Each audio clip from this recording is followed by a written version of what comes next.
Good morning and a very good day to all of you. Welcome to Djuma Private Game Reserve in the Sabi Sands, where it is a very nice 14 degrees Celsius, 58 degrees Fahrenheit. And this morning's safari is dedicated to Katie Kula, dedicated to her niece Christina Siula and Eric Tyler, and I quote, to my loving husband Noel and our two beautiful daughters Kristen and Caroline. So thank you very much. We look forward to dealing with your questions today, and we hope you enjoy the morning safari. My name is Steve. I'm joined by Davisito on camera, and as you can probably see over there on the other side of Vuetela Dam, we have got a herd of sleeping buffaloes. Morning, boys and girls out there. Please, we'd love to hear any kids' questions from you. Please send through questions at kidsquestions@wildearth.tv. We were told about this little herd of buffalo from the dam cab, which is live, always watching what's going on around this watering hole. And this is very normal for a buffalo herd to be lying down in the morning like this, but you can see, here we go, one is getting up, this female in the front. She is going to slowly start leading the herd, and the rest of them will get up soon and pretty sure will come down and have a drink. We call it bedding down. The buffalo probably drink at night, and then they go through a bit of a feeding session before then doing exactly what you can see and sitting down chewing the cud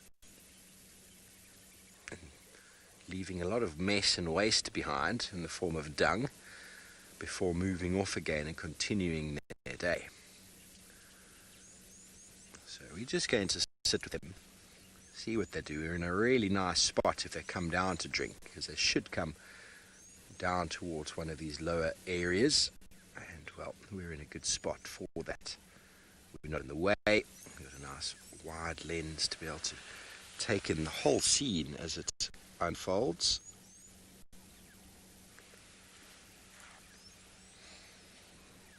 So, a beautiful partial lunar eclipse last night, which we were not able to see because it has been cloudy all evening. It always seems to be the case here. The last few wonderful full moons and eclipses that we had were cloudy.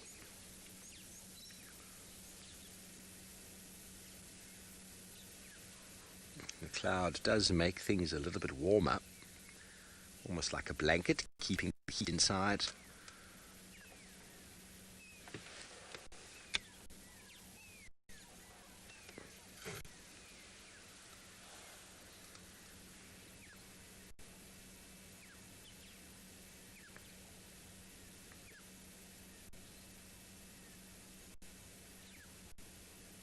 It's going to take them a while to limber up and get moving. When they do, they'll move as one.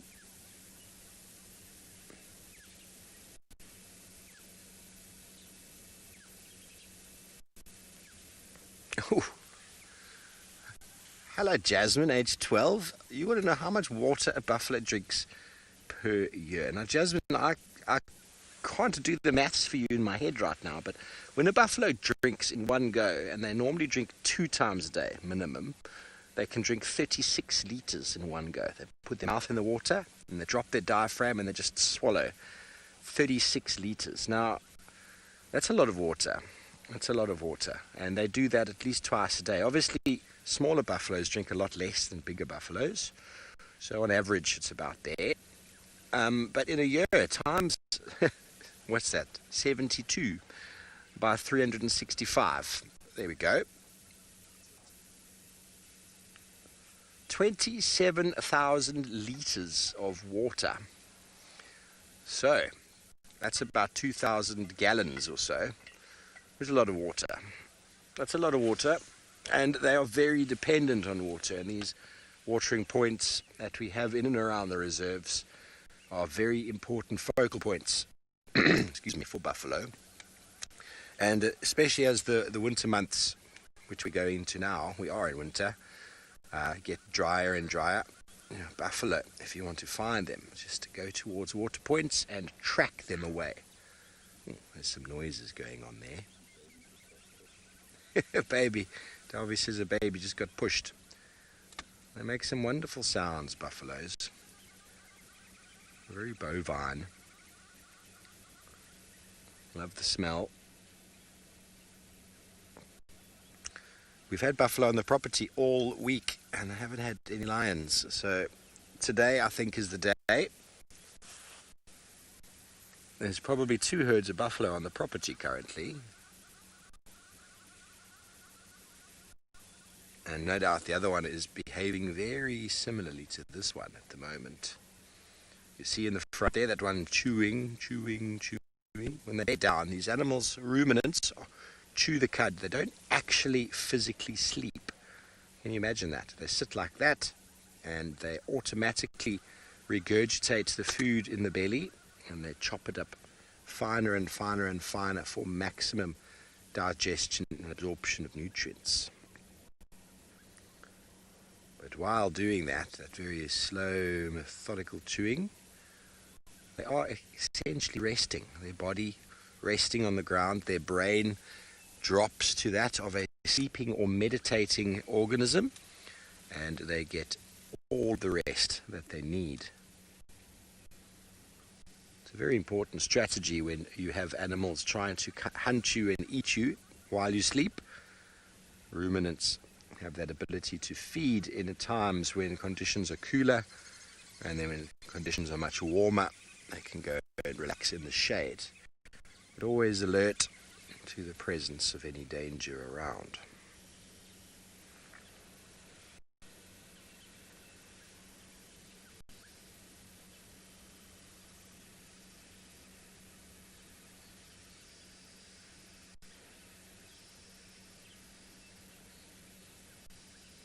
Just going to leave you a moment to listen to the dawn chorus.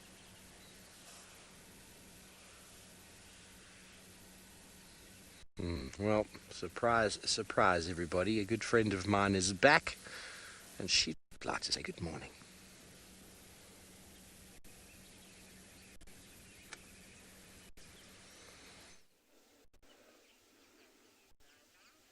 Oh, why, thank you, Steve. I didn't know it was such a cute surprise, but definitely these 2 little ones are even cuter. We're at the hyena den, everyone, and Ribbon has her 2 little ones out, and I'm so excited to see them. They've grown so much in the 3 weeks that I've been away. And they're rough and tumbling, just like good hyena cubs should be. Hello everyone, it's me, Trishala, and I'm back, and I'm very happy. We've got BK on camera as well. He was a bit early with his thumb. He thinks his name's Trishala as well. I'm really happy to see you all through the camera, and I hope that you're happy to see me too. And especially, we're happy to see these wonderful cubbies. I remember the first time we saw them. It was at the end of March. And now they're starting to get spotty around the neck and the legs. Just lovely. Ribbon, as usual, is, I suppose, doing what the mother of twins would usually do. Just try and relax a little bit, especially when they can keep themselves busy. And a stick is a great toy. It's so important for little mammals to play around and to fight with each other and get to know other members of their species and how they interact with them and even different species.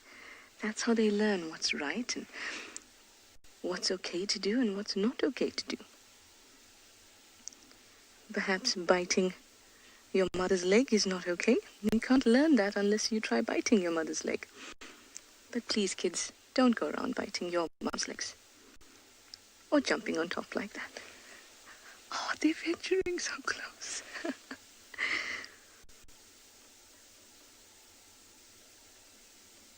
I took a chance at coming here this morning because the sun's not out. It's not terribly warm just yet. I'm sure Steve would have said to you it's about 14 degrees Celsius, 58 degrees Fahrenheit. The sun is not out. And generally, they like when it's nice and warm, especially since they're little, so they lose heat very quickly. So I took a chance, and I'm very glad that this chance paid off.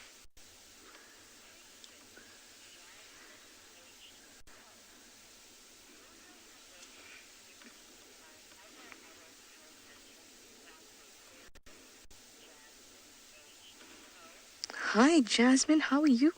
You're 12 years old and you'd like to know if hyena babies may be by other adult hyenas that are not their parents. It can happen. It has been recorded. In fact, I don't know if you know, Jasmine, but hyena mums or females are actually bigger than males. And one of the reasons that could be is that hyena mums need to protect their cubs against males or females, I suppose, that would come along and try to kill them. It doesn't happen very often. In fact, it's in textbooks you hear it or you see it quoted quite a bit, but in my experience, I have not seen it. And we've spent a lot of time with this clan. It is more likely, as you could probably see there, that siblings may actually kill each other. That's because they're very competitive. They want to be on top. And the hyena social system or hierarchy works in a way that you have to have a rank. You know, just like in the army, you have a rank. Maybe you're right at the top, maybe you're right at the bottom. And the only way to get up there is to prove yourself and to fight. And that's what hyenas do. So these two little ones will be already actually have asserted which one is dominant and which one is submissive. And by watching them, you might actually be able to tell. Usually if there's two of the same sex, that is two females or two males, it's quite clear who's dominant. But at the moment, they're both pretty much equal. But we're going to stay here and we're going to keep on watching them. And while we do that, we're going to send you over to Rowan at Ambion's in Gala because he is following a leopard.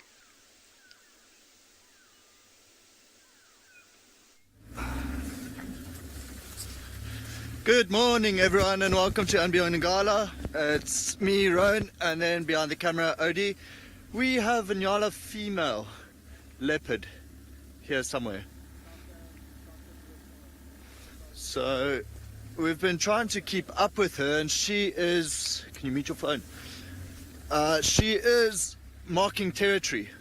There's a hyena coming into this equation as well. Your phone's not on mute, bro. Anyway, so we've been trying to keep up with her. She's walked in from the eastern boundary into our property. Whew. And I can tell you, it's not been easy.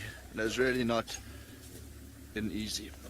But now there's a hyena coming into this area as well, also following her and us.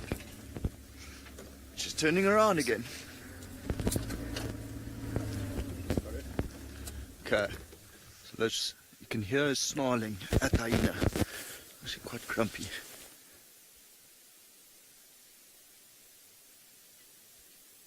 Owen, can you see her? Okay, so Owen's got the tip of her ear there. There she is. She's not having a very nice Saturday morning at all. Quite grumpy today. I think now she's trying to get away from this hyena. Let's slink away.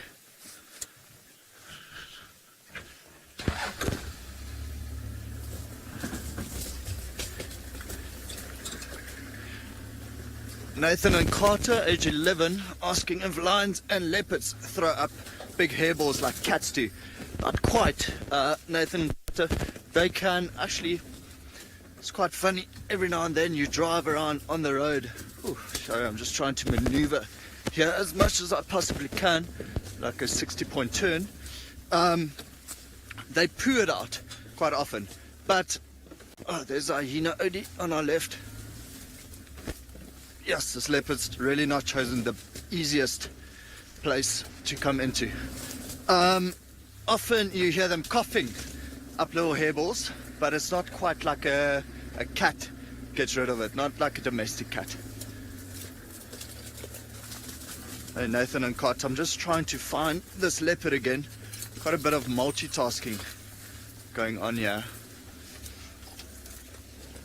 There's a hyena. I think he's also looking for this leopard. So last she was seen walking this way. There's so much going on around here.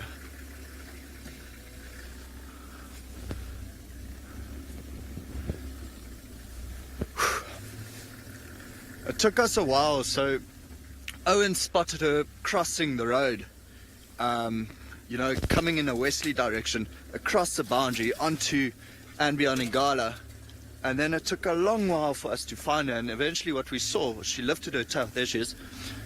Her tail, you can see that white tip on the tail, so that's basically the main thing I'm looking for now. So she's walking right in front of us, not running away from us, which is quite nice, but walking quite steadily.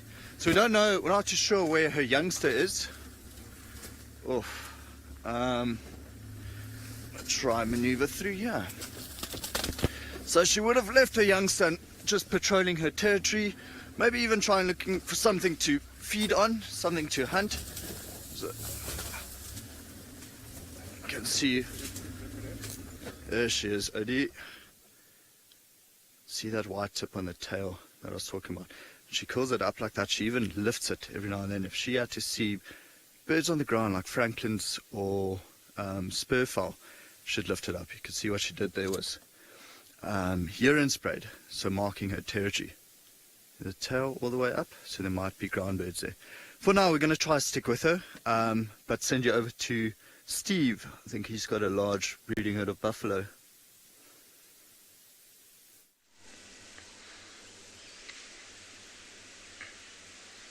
Thanks, Rowan. Yes, we do. Good luck keeping up with your leopard there. It'll be great to get some nice shots of that individual. We've just moved around to catch up with our breeding herd of buffalo, and this young lady is giving us the evil eye. Trying to smell us. Look how wet that nose is. So wet, isn't it?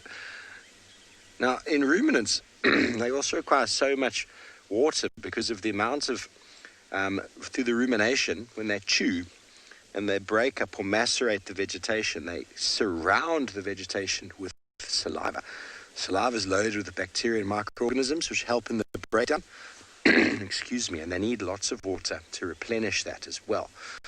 Microorganisms which are protein based go into the stomach and are reabsorbed as protein, so they don't actually lose them. Obviously there's a small loss, but most of it gets reabsorbed back into the system and they're able to recreate them. So very sustainable sort of process, although as we've seen with buffalo dung, there's a lot of wasted water. It makes them very water dependent.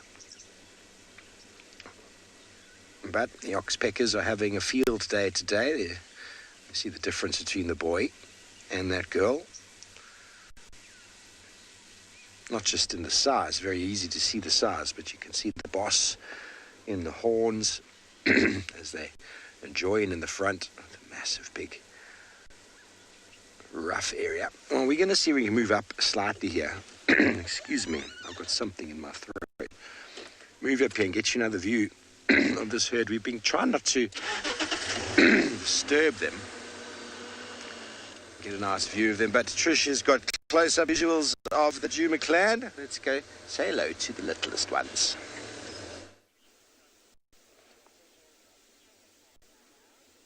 Yes, we do. And now they're busy trying to suckle. Look at all the debris, all those dried up leaves and grass that are sticking to their fur. So sweet.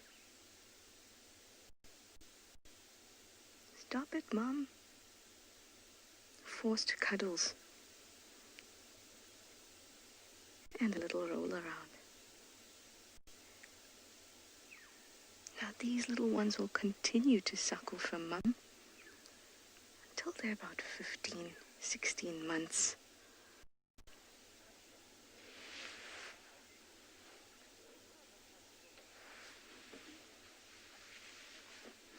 Hi Pranav, you'd like to know when will the cubs get spots all over their bodies?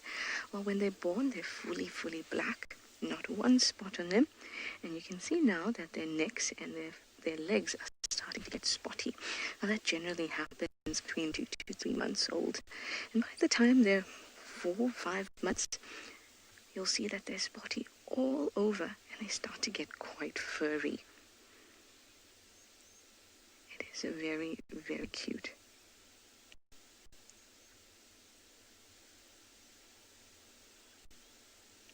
Everyone's a little bit quieter now since the milk truck has opened.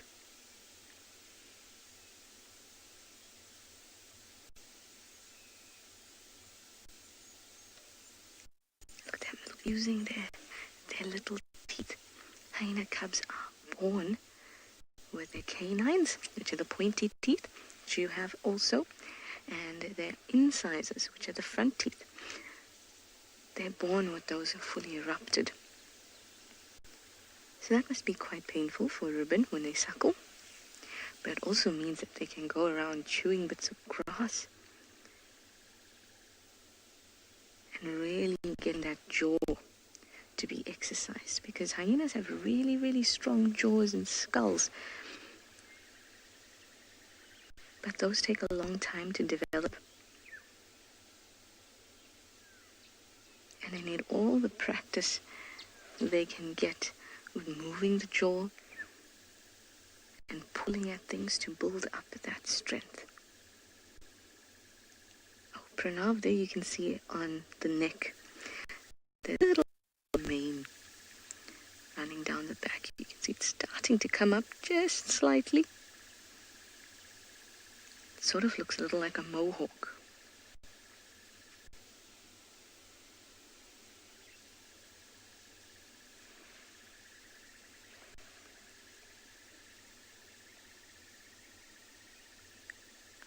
I'm not sure if you can hear it, but there's a hyena whooping in the background, quite far away.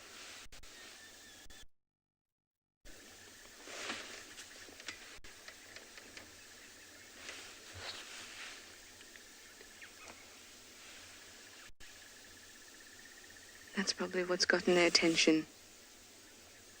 Okay. It was quite far away anyway. But you can see that even if we couldn't hear it from there very clearly, or at least you guys couldn't hear it very clearly, and even for me it was very faint, even still it got Ribbon to pick her head up and the two cubs.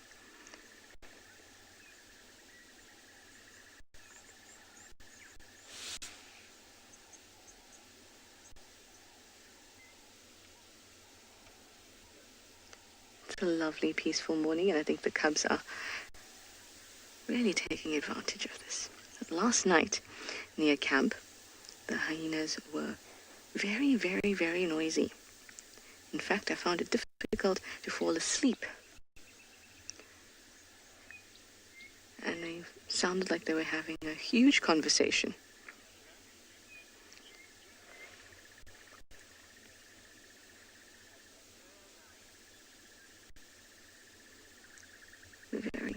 Very cool. Well, of course, I'm not going to go anywhere because I love to sit here with the little ones. Take as much time as we need to spend with them. But there's a new guide for you to meet, and his name is Doomy. So let's go over and say good morning.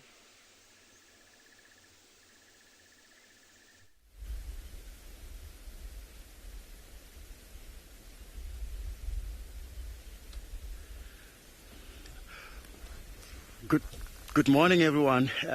This is Dumi from and Beyond Pinda Private Game Reserve. We just located at the main line. If you look at right front of us, which is very good start for the morning drive. So he's trying to find the rest of the pride. So which is really interesting at the moment. To just come across on ahead of Impala, as you can see the right front of there. The Impala are busy lambing, which is a warning signal for everyone around. So looks like the rest of the pride is very close to the area as well. So let's see and see. We'll wait for a little bit more and see what's going to happen. Okay, guys, enjoy. Wow, look at the Impala. Just look at him, and he's just like pretending he's not around at the moment. And because also what I think he's thinking by now, because he knows the pride of here somewhere, there's a good chance they must be stalking this impala so he can steal the food. But I don't know how he's going to eat it because his belly is heavily full stomach.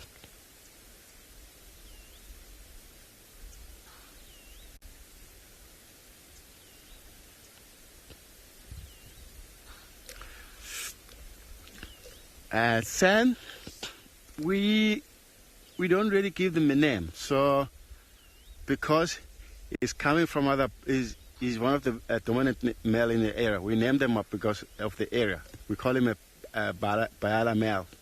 That's what we call him. He has there are actually two brothers hanging around this area, but at the moment they separate with his brother. So between the two of them, we call him Bayala males.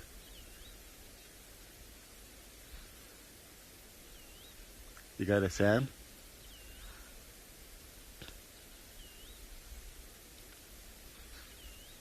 Look at this man. He's got very dark at the back. And if you come around here, you'll never notice it's a lion. It looks just like one of these logs around here. Very good camouflage. And the color of his body look more like the grass. It just look more like just one of these dead log. Interesting to see. No wind, everything's very quiet, except this impala's busy lamb calling. Now he's getting up, start walking. It will be interesting if he starts rolling, because he should, because he's looking for the rest of the pride. Okay.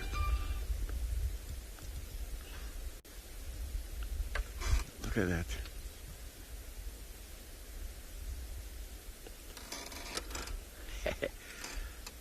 He's a big boy. We'll follow him a little bit. We'll stay with him.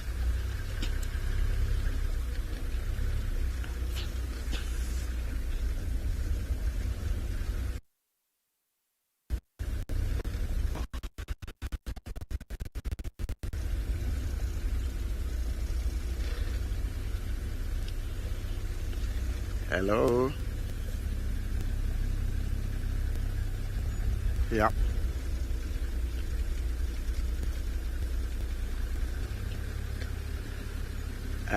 Because that line, what he does, because he has a brother, every time him and his brother, they were trying to separate because they have a huge territory. Then they need to make sure they checking every single pride, because they have like 3 different prides in this area. So every now and again he will meet up with his brother, and sometimes he will meet with the pride.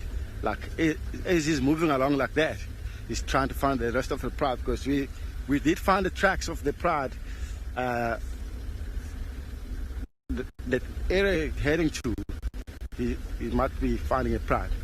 Generally they do move along, vocalizing, advertising themselves with the area, trying to mark the territory in the area. That's why he's alone at the moment. So,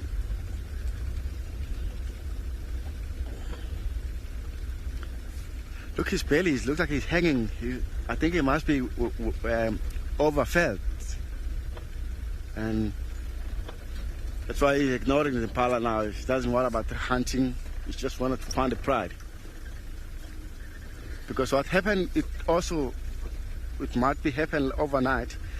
There must be the pride caught something smaller. He came, took it, everything, the pride continue hunting. So it might be one of the reasons why he's trying to find them again, because he knows he's going to find easy food.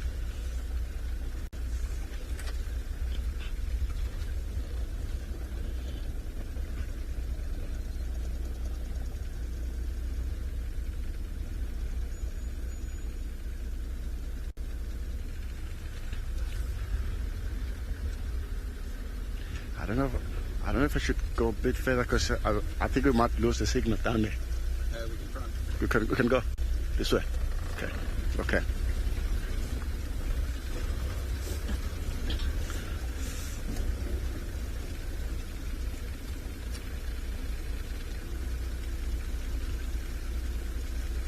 Karen, to be honest, my favorite animals, it's a male lion.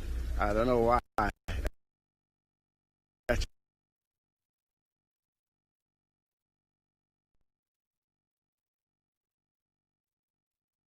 I read because I just come across on my favorite animal.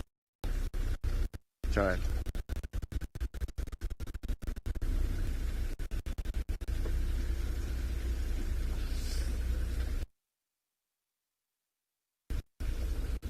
Okay, more see what he does.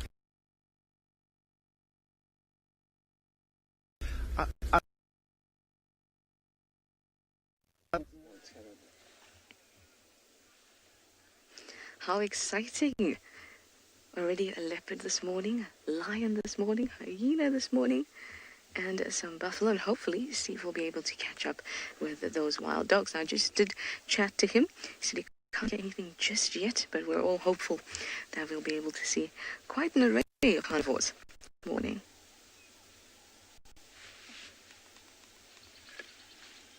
Well, these two have now settled down properly for their feed, and like all little ones, after they drink, maybe just a few minutes of play, and then they suddenly get very sleepy. And then it's back into the den for them.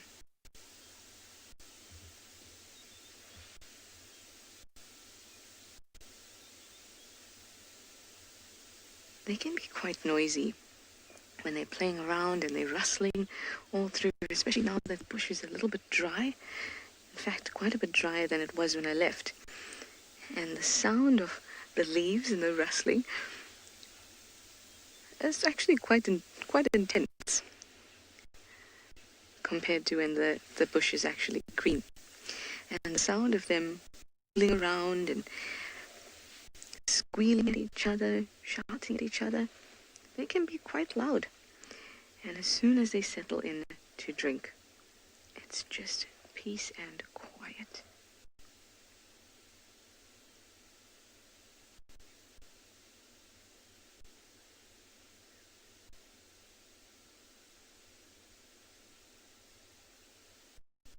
It's so lovely and fresh and crisp. I always miss it when I spend time in the city.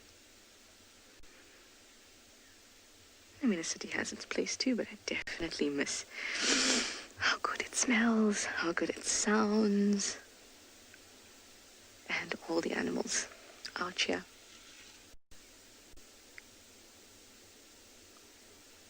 And the sound of the Cape turtle dove. Sometimes I dream of the sound of a Cape turtle dove. Just plays in the background, as usual, as it does in the bush. Can you hear it in the background? Oh, it's just gotten fainter. It shouts, work harder, work harder. In fact, I don't know if a safari in South Africa is complete without hearing that bird.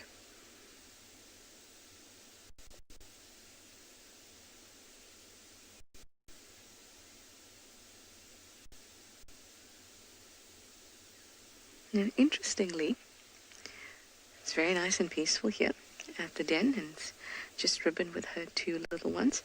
But I have noticed, at least last time that I was here, that quite a few of the cubs from June's litter and Pretty's would actually visit quite a bit, as well as Ribbon's past litter, or at least the one that's surviving in Tima, which is from her first litter. She comes around quite a bit, and I've even seen Comet, Tsaka, these are some of the males in the clan. They come around quite a lot. And Heart has been around too. She's a clan.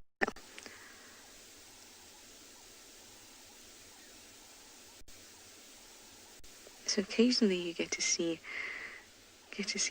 quite a few of them. Last time, I think maybe a week before I left, it's probably like 4 weeks ago, I had a lot of them. I think it was in Tima Fika. Tsaka, I'm not sure if Comet was there. June, Soto, Swazi, and I'm missing a few others.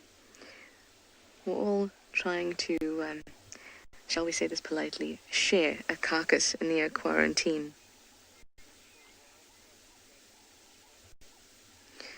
All right, I think we're having a little bit of breakup, but that's okay. I'm going to send you over to Road at Ambion's in Gala, give you a bit of an update on his leopard while we sort this out.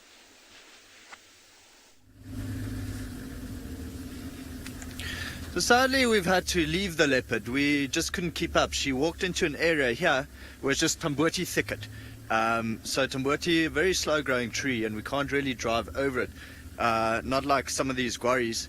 Anyway, we tried to loop around, so we're just quickly checking this road, seeing if the Inyala female came out. But, stunning. I mean, she was just scent marking everywhere. Her tail was high up. She was going past Franklin, said they wouldn't alarm call. There's hyena. Is giving us a cheeky look. I think he might be the one that's following the leopard. But no, we lost her for now. We were hoping that we could follow her and she would actually lead us back to her cub, to a youngster that you saw the other day with Sean. But no such luck. But you never know, she might just pop out in front of us on the road. For now, this hyena seems to just be more interested in what we are doing and keeps checking us out. Although I'm pretty sure his ears are up, so if he hears any alarm calling, any impala or anything alarm calling, he would know the leopard is there, and he'll probably, or she, will probably run there. So he's also trying to sniff the air. Looks a bit tired, the mouth hanging open. Quite tattered ears, bitten.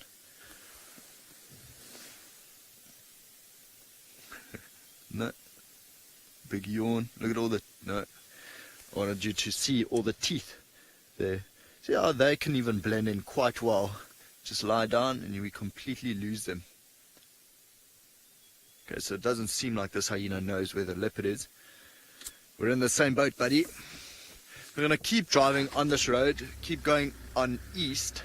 So she was walking more north. Oh, when we found her, she was coming west. That's when she crossed over the road. Then she started going north and then back east and then a little bit south. So it's terribly hard to judge where she's going to come out. I mean, I have a bit of confidence, but not really too much, that we are going to find her again. The Nyala female, it's funny, we were talking about it when she's with her youngster. She seems to be a bit more relaxed. When she's with a carcass, she'll snarl at us for quite some time, bare her teeth, but then she relaxes, like the other day when she was on that beautiful branch, just draped over it. But now when she's marking her territory, she just tried to slink away from us so many times, and now she won.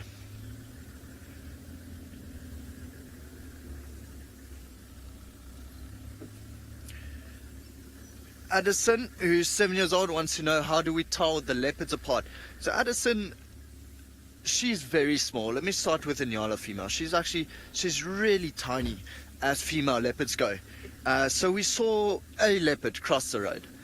Then we started trying to follow it. Then we saw the tip of the tail and she was marking territory, which tells us, okay, territorial female in this area. We only know of the Inyala female. Size-wise, she's also very small. And then when we actually managed to get a glimpse of her, she was snarling at us, which is another trait of hers. But then she has a very definite spot pattern above her eye, and then on the side of the mouth, also a definite spot pattern that we can tell by. But yeah, it's almost come to that stage where you recognize the leopard like you would recognize your own cat in and amidst all the neighborhood's cats. So it's basically the same thing. You get to know them.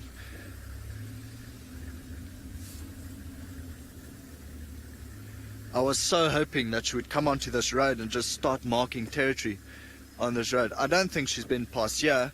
Got some relaxed impalas.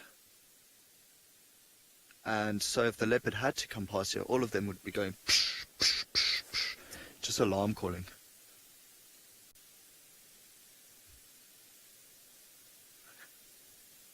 Tess, who's 4 years old, wants to know, why do leopards hide all the time? Tess, they're very secretive, very elusive animals, and because they ambush predators, means they don't want to be seen. They don't want things like impalas to know they are in the area, because it helps them hunting. Tess, it would definitely make my life a lot easier if they didn't hide all the time. You can see these impalas even looking a little bit skittish, especially that one female in front. There she goes. But none of them alarm calling, so they wouldn't have smelt or seen the Nyala female in this area yet. Otherwise, even if they do smell her, but they can't see her, they would alarm call, just because they know the presence of a leopard in here, which is the last thing that leopard would want, because then she'll need to leave the area and she can't hunt here. Also with Impala's alarm calling, giving away her presence, it would attract things like hyenas. And then hyenas start stalking her, and she can't make a kill, because otherwise she's going to lose her kill to the hyenas. So yeah, it's, that's why they try to remain hidden. The great game of hide and seek, Tess. Odie's commenting that the impalas are very nervous. In all honesty, I think if I was an impala in the bush, I would be super nervous as well. You can see how they're looking one way, but the ears are facing back towards us.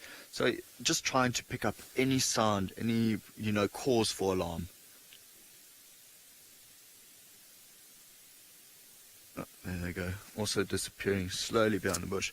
Actually, it's turning out to be a beautiful morning. It was very cloudy earlier.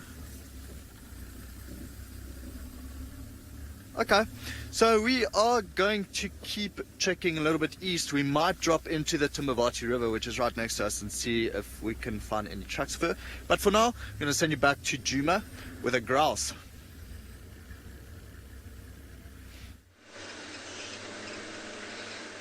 Let's get these. Welcome back, everyone. We had a wonderful little sighting of a Swanson spurfowl a second ago, and obviously he got shy, very camera shy, but now we've got two Burchell's starlings walking around.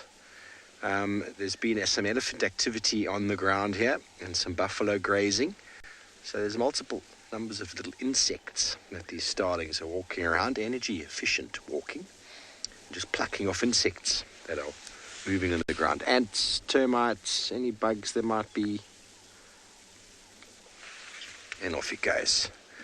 Well, it's a wonderful area. We've heard reports of wild dogs from the dam cam. Someone heard them calling, but we were near the dam cam and we didn't hear anything, so we're just trying to do a bit of a loop around, see if we can hear anything or see anything. But we haven't heard. They make a very loud whooping sound. It's a very characteristic sound, wild dogs. Don't expect me to mimic it now, because I've still got a frog in my throat. I'd like to see some wild dogs. It's been a while. Buffalo came through here last night, through towards the dam.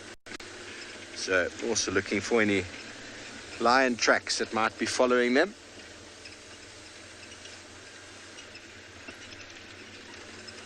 That would be nice today. Wild dogs or lions or Thandi and her cub. We're in that area now where Tristan had last tracks. Let's see if maybe we can figure out where she's gotten to.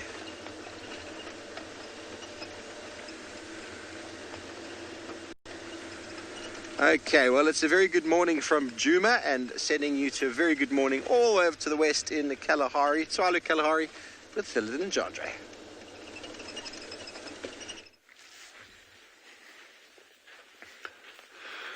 Good morning again from Tswalu Kalahari.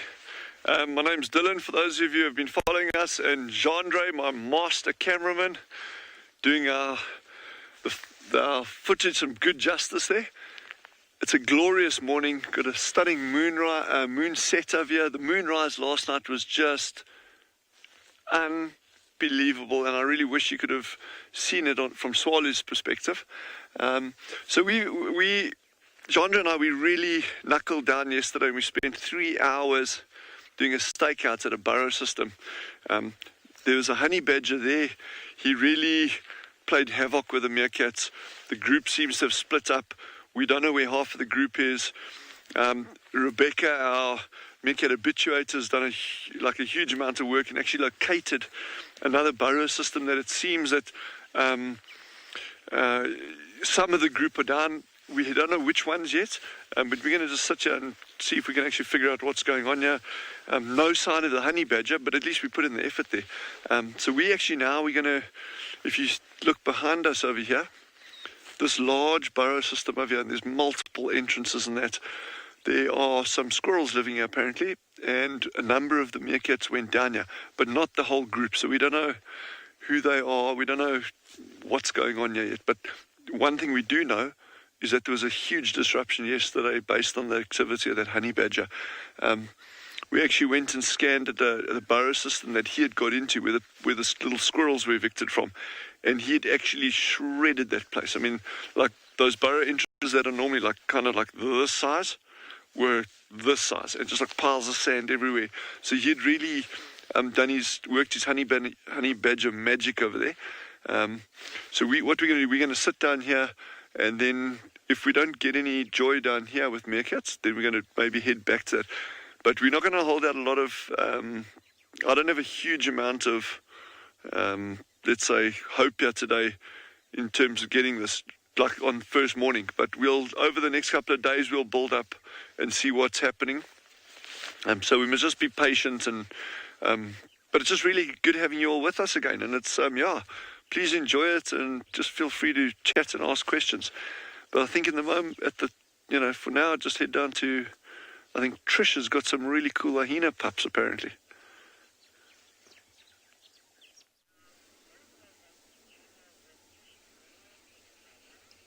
Yay! I've been waiting to get a link from Dylan, and I've been waiting to link to Dylan. I spent some time with him at Tswalu, and we had a really, really wonderful time. He's a pretty awesome guy, I must say. Very interesting. Definitely can pick his brain. Oh, seems like we have fallen over. These guys are just entertainment value. They really are.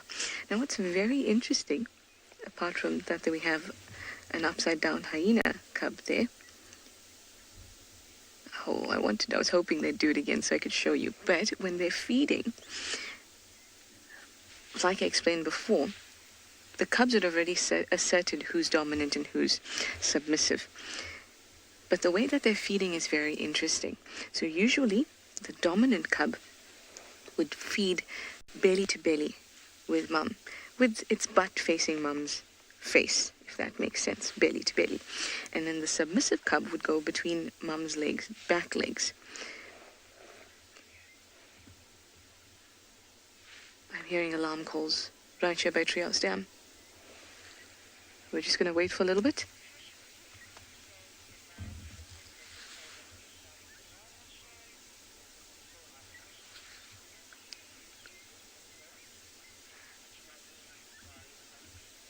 I am just listening. I'll explain to you what I was talking about with the suckling again in a moment. It's just that I've heard alarm calls just south of here. So I'm going to watch for a moment and see if it's another hyena and if she's going to react. I'm just going to be here for a little while. Well, kiddies, this does draw the end of our drive dedicated to all of you especially. So we're going to invite everyone else on board, all our other lovely viewers, to come through, send us your questions using the hashtag WildEarth or the YouTube chat stream. And of course, our kids can stay on board too. Just everyone else will be able to ask questions. And I hope that you do, because there's some interesting things happening. I think I'm going to leave and dart down to Treehouse Dam and just check it out, just in case. Of course, as soon as I want to do that, somebody's looking extra cute and a little bit dangerous. There we go. That makes us all feel a little bit more comfortable. So much excitement. So much is happening this morning. I'm pretty happy to be out, and I hope that if you guys have enjoyed our safaris so far, not just today, but all the ones you've watched in the past, and hopefully those that we can have in the future. Please consider supporting us. There should be some details coming up on your screen so that we can continue to do what we do.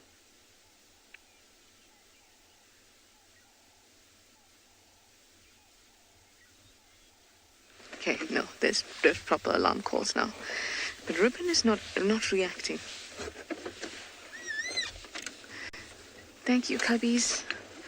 I always dislike doing this. Oh, they're very good.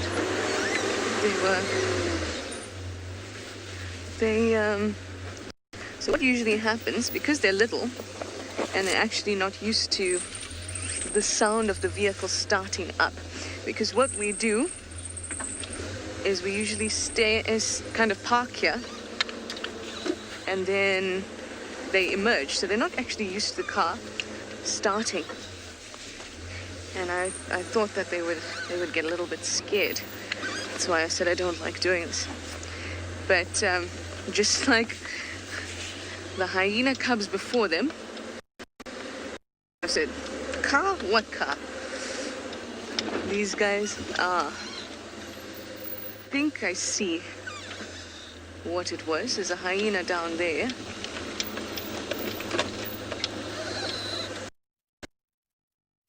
Which is the direction from which the alarms were coming from.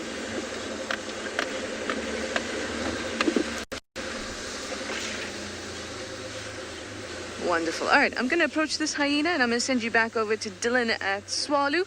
Please tell him I say hi while he tells you about the honey badgers.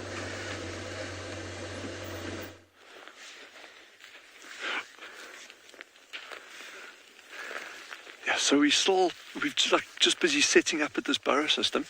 But I believe there's some interesting questions about honey badgers, some interesting honey badgers. And they are incredible creatures, remarkable animals, and I think very misunderstood. There's this perception that they're completely fearless, they'll just attack anything that's moving. It's 100% untrue. They are fearless animals if they get attacked, but most things are.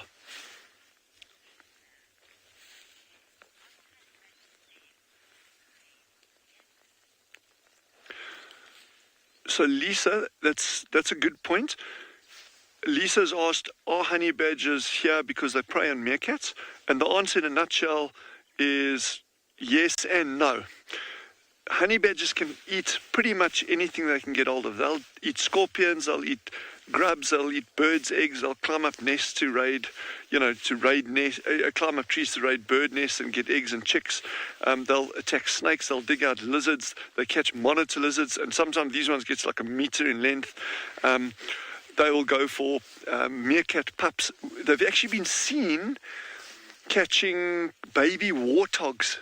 They'll go down a burrow and actually take baby warthogs out of a burrow as well. So they're really capable of pretty much taking any prey item. What we've seen here, and it was just huge amounts of luck, is when we were following that one little group of meerkats yesterday, this honey badger just popped out of a burrow and then went straight back in.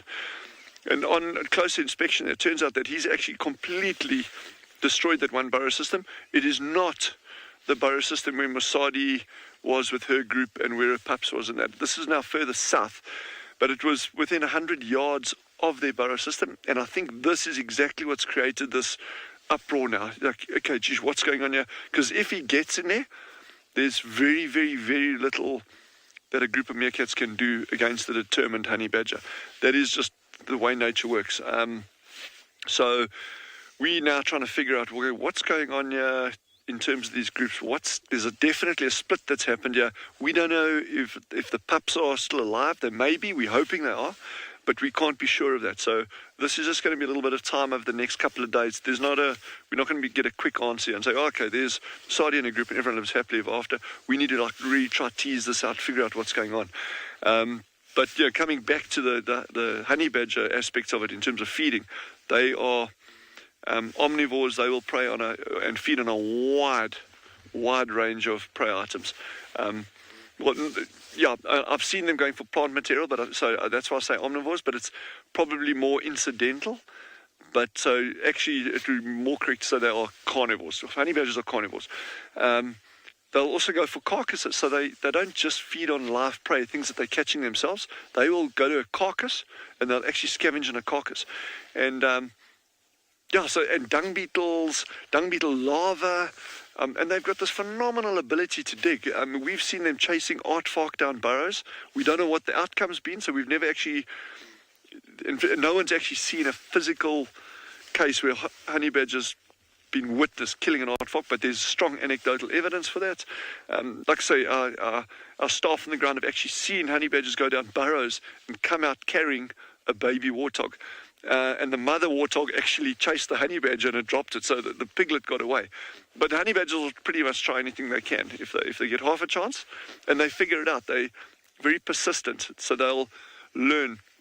If they go down a burrow system and they get success doing, hunting in a particular technique, they'll start replicating that, and they'll learn. That behavior is very, very much a learned thing. So yeah, super wily little things. But so we're going to kind of just settle in here, get set up, and hopefully we're going to get some interesting activity up. But I think in the meantime, head back to Taylor, our colleague in the Lowveld, and see what she's got for you.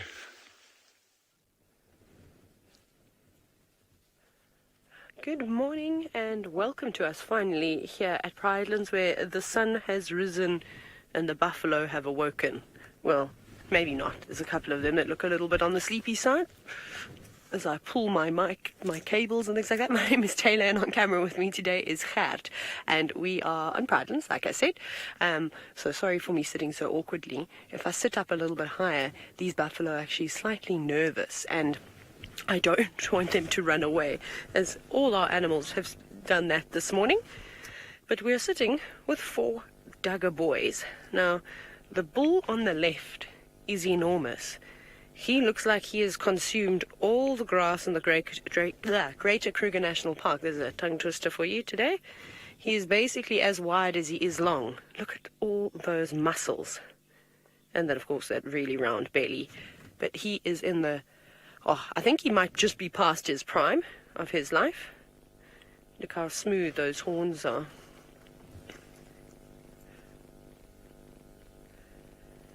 Now, Tess, buffalo have got these horns because they're very important for protection for these animals. So we actually call that thing on the buffalo's head there a boss.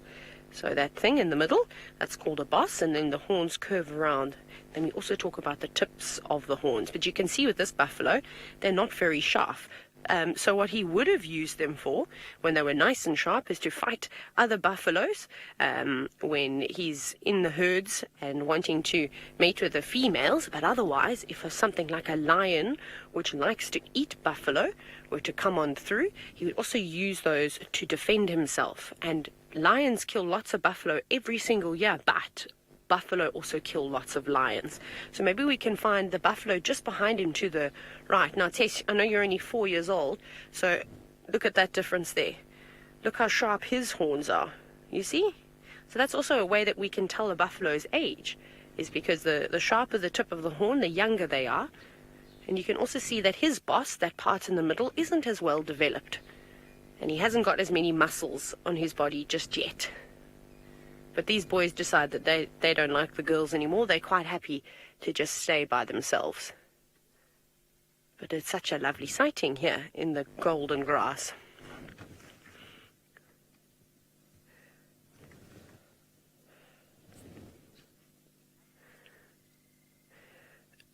Now, Nick, all animals have got, not all animals, but animals that do have horns, obviously use their horns for different things. So, Nicholas, buffalo's horns are shaped differently. That's just because of their genetics. This is how buffalo horns typically grow. And you get buffalo species or bison, all over the world, and they're fairly similar shape like this.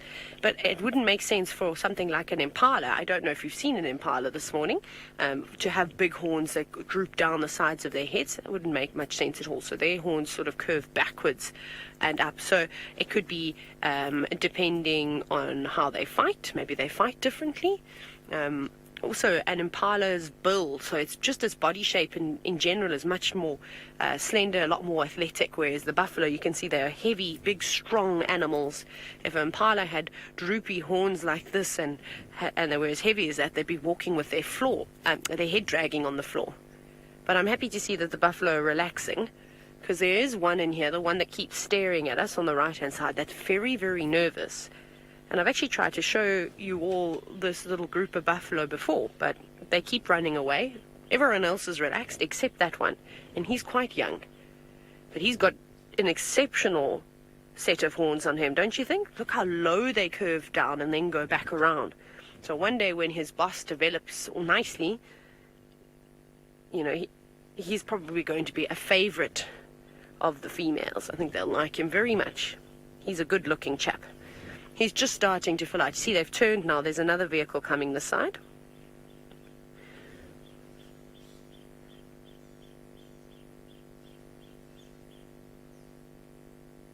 Kaki, now you've mentioned something about the spots on the buffalo's face. So typically what buffalo like to do is roll around in mud during the heat of the day. So it could just be mud that is sort of dried and caked there. But also, as buffalo start to get older, as in humans, their hair starts to recede as well. So they start to lose it. So they end up getting these patches on their faces. But if you rubbed your face up on a branch all the time in the same spot, maybe you were itchy because there were some parasites or something like that there, that could also cause hair loss. So I think it's a number of different things. It's not that they necessarily, I think, always have those spots. I think it just depends on buffalo. But the one that we're looking at now, he's a real old boy. So if he was in a herd with females, he'd be walking right at the back of the herd. He's not fit enough now to keep up with the young fellas that might be up in front with the rest of the females that are called the pathfinders, that kind of decide where they go. So he'd just be lagging behind, and he'd be the one that the lions would want to go after too. But there's an oxpecker, which is quite a typical sight to see on buffalo. A bird dangling around. Oh, you're going to go inside the ear.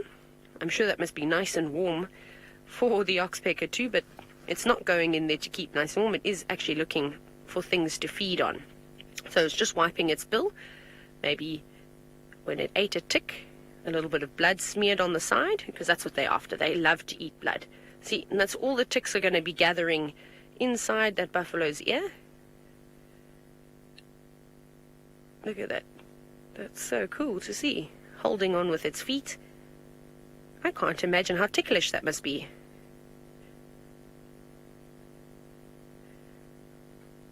Frankie, in areas where there are lots of lions, I don't think buffalo get to live for as long as they should. But maybe up to 20 years or so would be a good age for a buffalo bull. But like I said, so they live in a family herd for pretty much their whole life, and then as they start to get older, they start to slow down, and then they can't keep up. And like I said earlier, then they're easy pickings for the lions. So that's going to bring your lifespan down fairly quickly. And when those horns are completely blunt, then he hasn't got any protection. And he might even end up being on his own and not even have his friends around him to help watch his back. But the other morning when we had some lions, it was a really beautiful sight. I think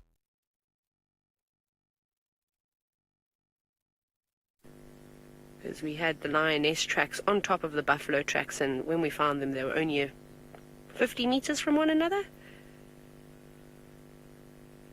There you go. You can see it's trying to clean its beak now. Just like you would pick up a serviette or a napkin and wipe your mouth after you eat, birds will do the same thing after they've eaten something. But you can see this buffalo is in fairly good condition. Got a nice moist nose. Not thin, of course. That's always an indication. Any thin animal out here, unless it's maybe a predator, because their body size changes dramatically depending on when they eat or not. But a herbivore, an animal that eats just vegetation, if it is thin, it is probably sick.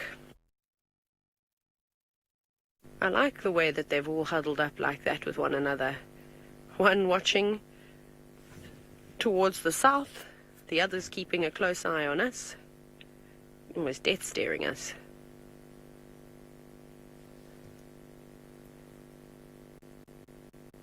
Just settle down. That's a very big buffalo in the middle. Now, Lisa, what you can see right now is there's a buffalo that is sitting down in the grass. Well, there's two of them. This is typically how buffalo sleep. So if you did join us for the sunset safari yesterday, you would have seen we had an elephant having a siesta, and he sort of closed his eyes and rested his back foot and just stood still momentarily. Buffalo will lay down very much like cows. If they're in a group, they'll lay down together and they'll sleep for a few hours in the evening, and then just as the sun starts to rise, they'll normally wake up, go about their day, maybe go for a drink of water, do some feeding, and then during the heat of the day too, it's not very pleasant. So especially in the summer months, they'll find some nice shady spots and sleep under trees, or they'll just go and sleep in sort of mud wallows and things like that. But they do spend a lot of time resting, not necessarily because they're tired, but they need to do a lot of ruminating. So what that buffalo is doing closest to us, so you can see how he's chewing. So he's basically doing the second digestive process. So, you know, the cows have a 4-chambered stomach, and they are ruminants, so they will chew their food and swallow it, and then at a later stage they regurgitate a bolus and they chew it for a second time. And this is probably one of the most effective digestive systems. So they'll sit down and rest and then do this task. They can also do it standing up, but why not just rest those legs? Can you imagine how heavy those horns must be? And look at the muscles on their bodies.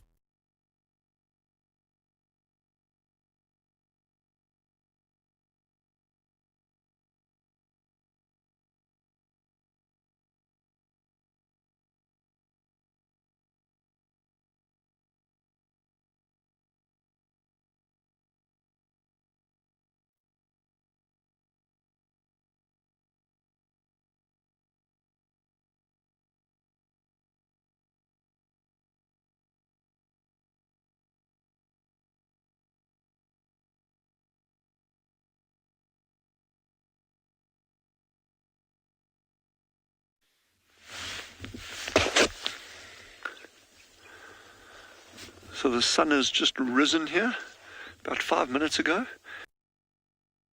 Brief glimpse of 2 sub-adults, so 2 youngsters basically, and 1 adult. But super brief glimpse, then they went down again. It's still quite cool, bit of a breeze. So we're just going to wait it out here and just see if we can try understand what's happening here, if the alpha female Musadi is in fact with this group or not. Yeah, so this is just like really going into the unknown, yeah. And it also just shows in these tight-knit family groups what the presence of something like a honey badger can actually do. That being said, you know, maybe we're painting the honey badger with the wrong brush, and he's actually had nothing to do with it. You know, it could have been that there was an unknown male that popped into the group when we weren't around, because that could also cause a bit of mayhem there. There could have been a snake incident that we weren't aware of, a Cape Cobra, which will eat meerkat pups. So there's a lot of things that could have happened, and so we kind of painting the honey badger as the bad guy, yeah, but we've actually got no evidence for that apart from him just being a honey. But these meerkats are out now.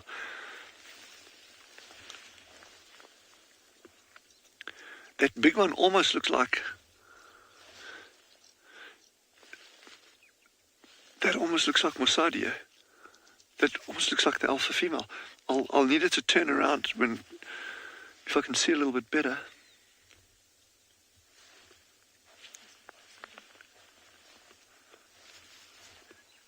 I'm just going to try to get a bit of view here with the binoculars.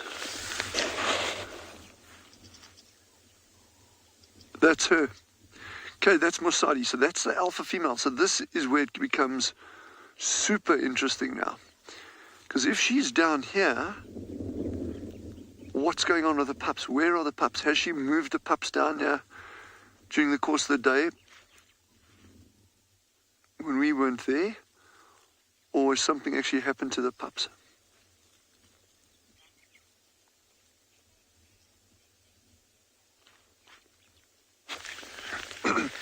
Nancy, they do move their youngsters often. It's normally after about 3 weeks of age. Prior to that, they'd really only move them if there was an urgent reason for doing so. A honey badger is exactly the kind of reason that would justify that kind of behavior.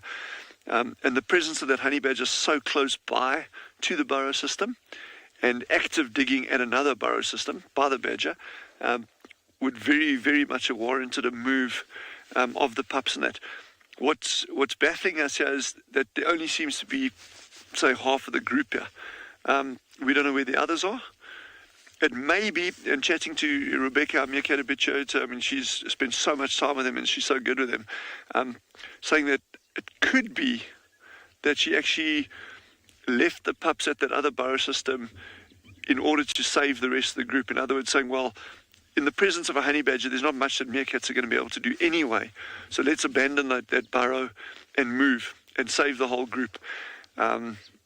But yeah, we don't know this for sure. You know, we're just going to have to spend some time and try to figure out what's going on here. And that's not going to be today. I mean, that's going to be over the following couple of days. This is going to develop. So it's going to be really, really interesting to see how it plays out.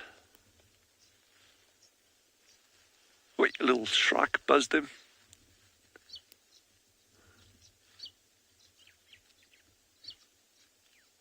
Oh, this backlight on those meerkats is lovely in terms of videography and photography. Wow.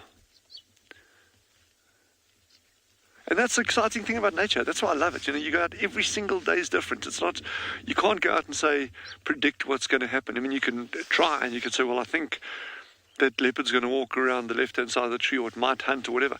But the details of its daily lives, I mean, every single day is a new thing for us and for them. And some days it plays in favor of the meerkats, and other days it doesn't.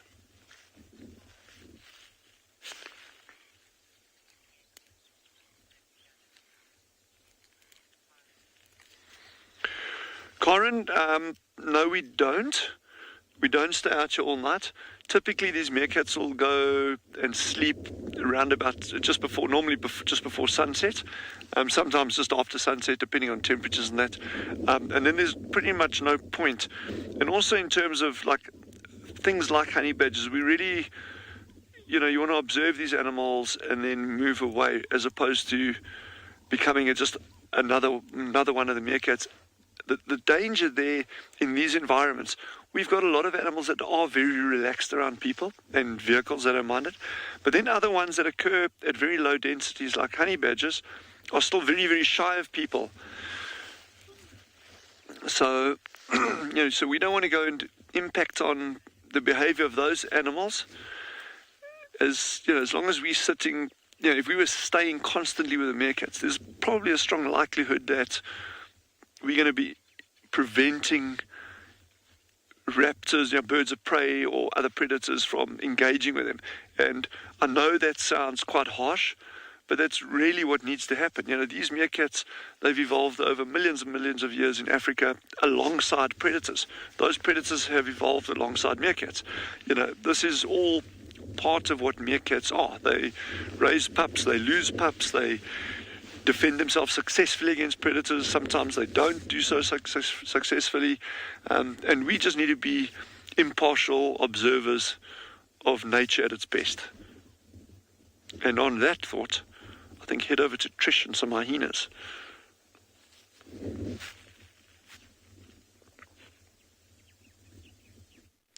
Nice, Wolf.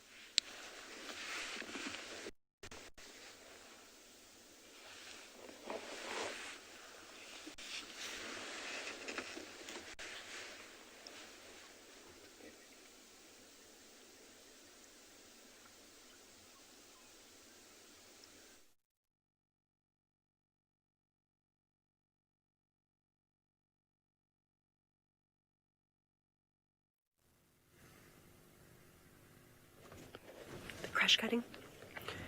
Hi, welcome back everybody. Sorry for the technical difficulties, but we're back with you now. We haven't moved from the buffalo just yet. We're starting with that same bachelor group of boys, and they're still a little bit uneasy. Sometimes they stand up and sit down, and then it's typically the two older boys that are quite comfortable with us, and the two youngsters are not so chuffed at all.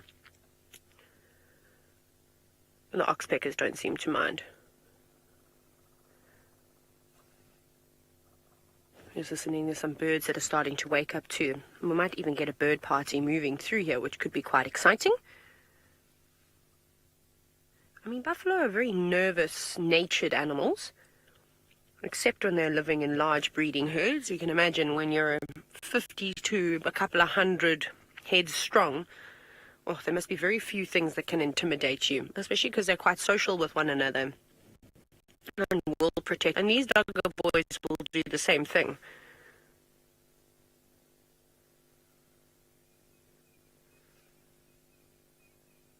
Very, very nervous. I'm sure you can hear all the birds in the background.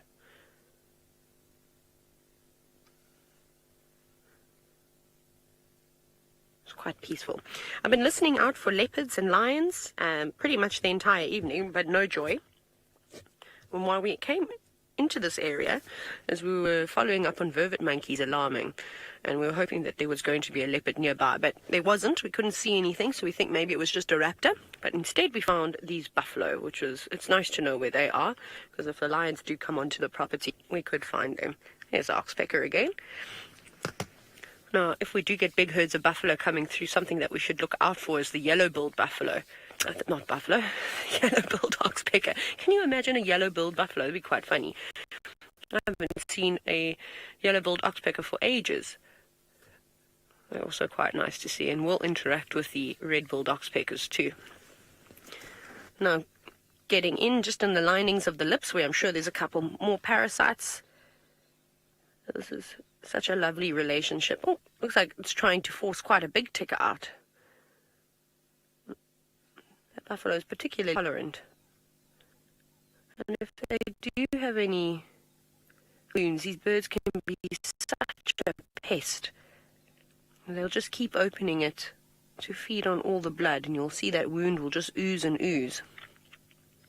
I wonder if that's what it's doing there, if it's like an old scab, or if it is just trying to grab hold of a tick.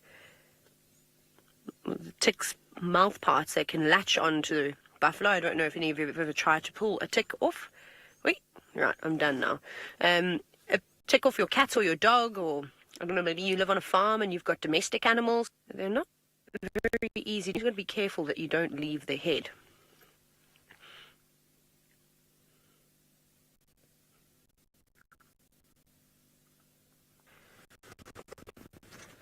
I think what we're going to do now is we're going to move on and maybe try into some elephants and see if they go down swimming in the dam. But off you go back to Djuma with Steve, who's got some very playful lion cubs.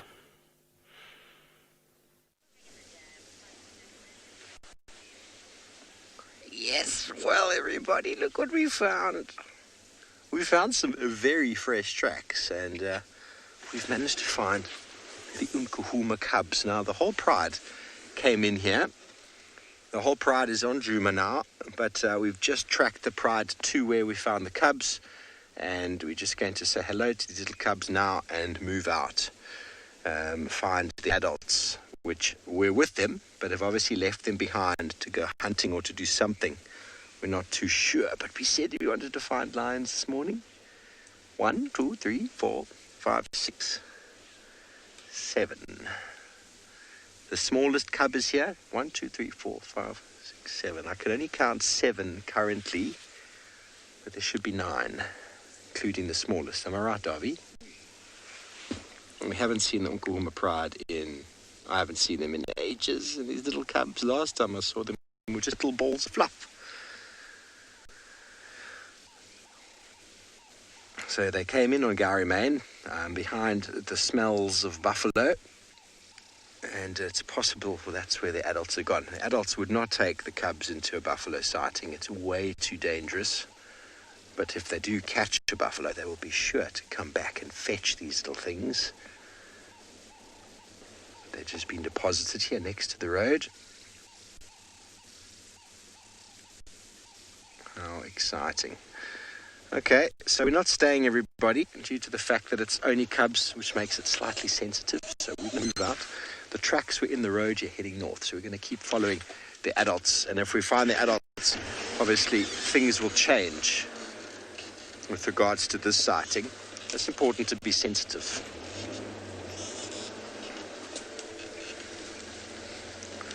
Okay, the whole pride was here. Adults heading that way. So it's not over yet. Just want to show you on the road what it looks like to see a pride of lions. Look over my right shoulder there.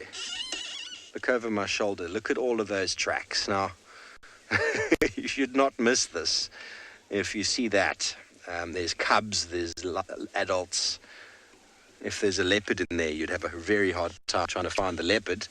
But it's that difficult to follow lions when they're moving in a pride like this. When they're hunting, it's a different story. So moving on to these adults is going to be fun. But that's what we do. That's what we love doing. The adults would have walked here and looked at the cubs, just went, and the cubs would have laid down, adults would have moved on. They can cover quite a large distance. Now, the pride was apparently seen on Gowrie Main about an hour and a half ago, which means that they haven't been left that long ago. We're not that far from where here we go, adults are right here. Okay, that was easy. Okay.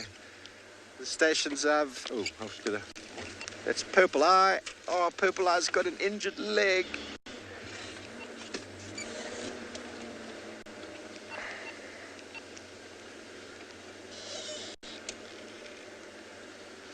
Tell me when you're happy, Davy. Yeah. Stations I've located the rest of the prides off Ledwood, not far from the cubs, so it will be a 3-vehicle sighting. On Ledwood Gowrie Main now, well done. Copy, Joe. Keep coming. Yeah, just keep coming to that one termite mound on the left. The whole pride is on top. Thanks, buddy. Okay, so now I counted 7 cubs there. 8, 9. They're all here. These are the 2 boys. Sorry, everybody. You're welcome, Alan. I'd come in on Ledwood. Just come straight in along Ledwood. You won't miss us, yeah. Copy, thank you, Steve. Okay, there is the Unkuhuma pride, everybody. They left the cubs just a little bit further back. They're scouting. Yeah. Yeah. So I do a lot of talking, and Dave tells me where to position sometimes. So you might see us moving every now and again. It's okay. I've had them on this exact termite mound before. This is the termite mound Tristan had them killing a warthog last week, or the week before, if you recall that. This exact termite mound. So, tell me when. They might have come back in anticipation. Hello, Amber Eyes. Aren't you looking beautiful? Now, those are Ridge-Nose's one boy, and there's another boy there as well. So happy to see them. Carolyn, the 2 boys that you can see, that boy in picture on left, he will follow. He won't get involved. He will do eating, though, and a lot of slapping and snarling, but they won't actively be hunting. The adults will leave the cubs slightly behind, but because, I mean, since Chella, who's the younger female who had those cubs, the most recent cubs, and all three out of the 4 died, it seems since then, see, those 2 boys there will be much more involved. It seems since then that the pride does not leave anybody behind. That's why when I saw those cubs a little bit further back there, I thought the pride had possibly left them, but I was wrong. Not far at all. The cubs slowly follow now, and when the pride makes a kill, they come running in. On Christmas Eve, we came across the pride on a little staff get out, and we found the pride in the middle of quarantine. They killed an impala, and the cubs, as small as they were, came in so quickly. They were very close behind. So it's at that stage that the cubs are able to move, and lions are relentless when it comes to moving, because when they're hungry, they go. And if the cubs can't keep up, well, they get left behind. It's just the way it is. Nigel, we're just here. I'm sure you can see us. I got you, thanks for that. I'm just coming in on your 2-track. Copy, Joe. Maybe if you go up past the mount, come around on that side, you'll have better light. Behind me is going to be quite bad light.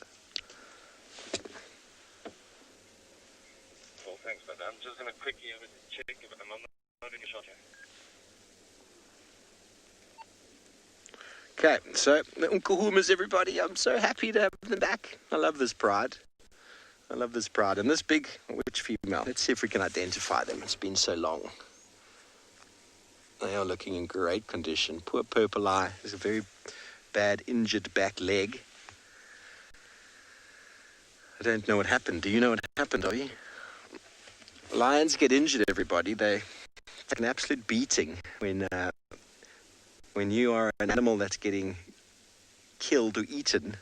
You lash out, you kick, you bite, you stab, you do whatever you can to survive. And lions take the full brunt of the animals that they take down. They take on buffalo, giraffe. Even kudu can inflict some injuries. Even warthog as well.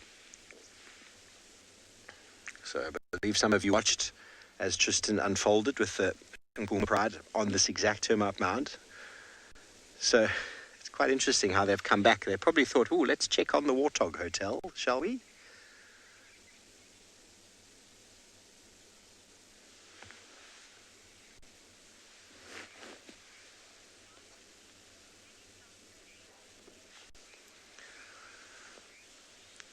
Darcy, it's the first time I'm seeing the cubs since I've been back.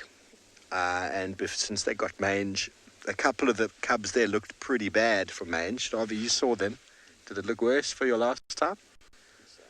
Darcy, it's hard to say. We're going to have to maybe get a few screenshots, or in a moment we'll be able to go back to the cubs. Seeing as we are with the pride, we'll be allowed to view the cubs. They're just 30 meters or so down in the bushes there in the shade. So I noticed a couple of them, especially Chella's smallest little boy, or girl, I don't know what sex it is actually, was looking mangy. But some of you out there who have been watching the show and have taken screenshots before, I'm sure could maybe put together a little compilation of the one shot we have had of the smallest cub and show us in comparison to what maybe it looked like before. His ear looked quite mangy, but they overcome it, everybody. They do overcome it. It looks very uncomfortable and very messy for a period of time, but the adults are all looking in good condition.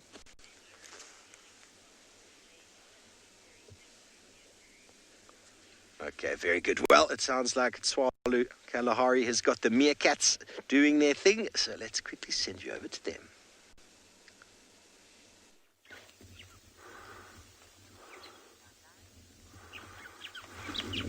So it's still getting more interesting here by the minute in terms of the meerkat dynamics here. So we've got these 4 individuals here. It looks like 2 adults, 2 youngsters. So it's Morsadi, which is the one on the far left digging like crazy there, the alpha. And then what happened while we're sitting here, we had a 5th meerkat that popped up, but super skittish, and not even of us. I'm talking about skittish of this group. But this little animal just started moving around just on the edge of the grass, but just inside the edge, just inside the grass, and super nervous. So we don't even know where that one comes from. And this is really interesting to sit and watch this, because now you start building up this picture, this understanding of how they're moving. And Dylan, great name. I'm just putting it out there. Yeah. So in terms of can meerkats become nomadic? So there's 2 things to answer that question there. One, you'll look at, what do we define as nomadic? If we're saying, okay, well, it's nomadic, they've got no fixed area, they'll just move around wherever there's food availability, then the answer is no. Okay. If we're saying, are they nomadic within their home range, and that home range can be, for meerkats, can be quite big. It can be 12 square kilometers, sometimes normally less depending on the quality of the habitat.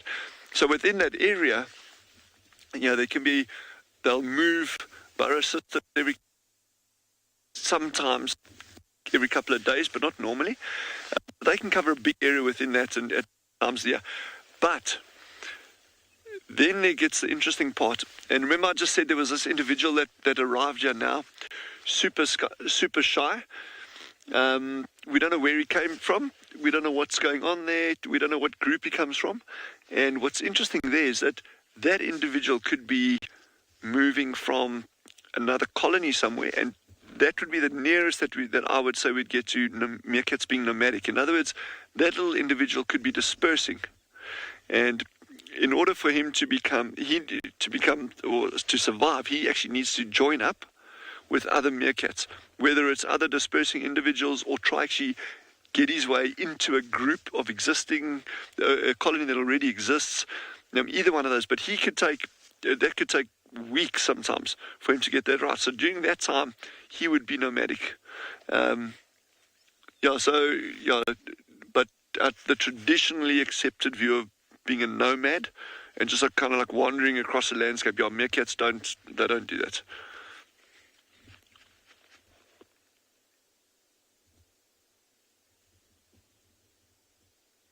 So they're doing quite a bit of maintenance over here, and they're quite relaxed.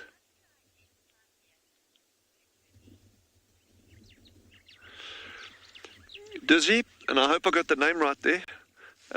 How do we identify individual meerkats? So that's a challenging thing to do. We're looking at group numbers of anything from 2 individuals, literally, up to 40, 50. It's very, very unusual to get those big groups on Tswalu. Kind of our average meerkat group size is 5, 6, 7, sometimes up to 12 individuals. That's obviously a lot easier because you'll know who the alpha female is, in this case Mossadi, and that you can see if she's got youngsters, if she's lactating, that kind of thing. And then others within the group, they often have distinctive markings, like you might have a little scar or a crooked tail or a distinct marking pattern on them. Where it gets very challenging is the larger the group size gets, it becomes progressively more difficult to identify individuals. And of course, we also have the advantage of here is that we've got a wonderful team of meerkat habituators. Unfortunately, most of them have been away, obviously, during the current global situation. So we've been battling to keep tabs on these groups over the past 2 months, but normally you'd have this whole team on board, and so they'll follow these meerkats around from burrow system to burrow system. And when you start doing that, and they keep like little notebooks and that kind of thing, so then they'll start saying, you get to know the different personalities, any little quirks, traits, markings, patterns on them, and they become very, very, very good at identifying individuals.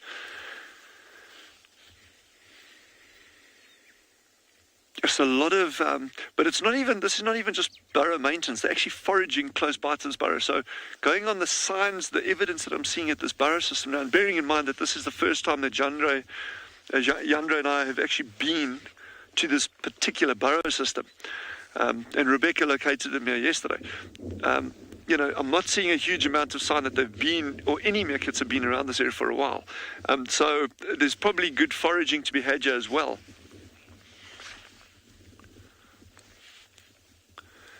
But here, our colleagues down in the Lowveld have got some lions on the move. So head down that way and see what's going on there. Welcome back, everybody. This is the Nkahuma Pride. If you've never met them before, welcome.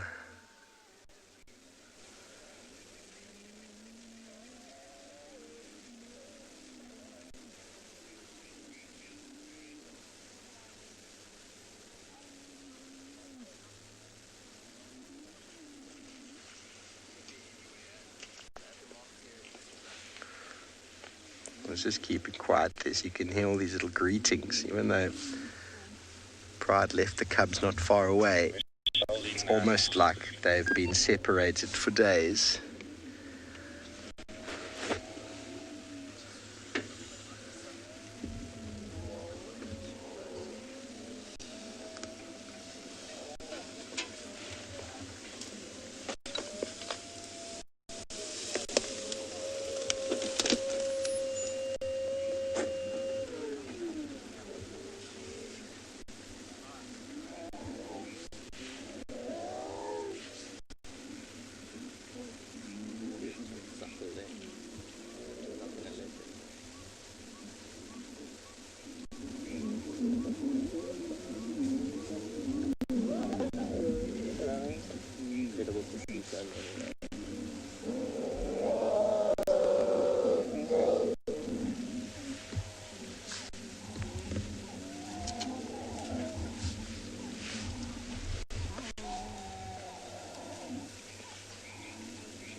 Always amazed at how they all tag onto one female. Amber Eyes is getting the brunt of 6. All 9 are here, everybody. All 9 are in shot. Which is incredible to see. I can't believe how big they've gotten.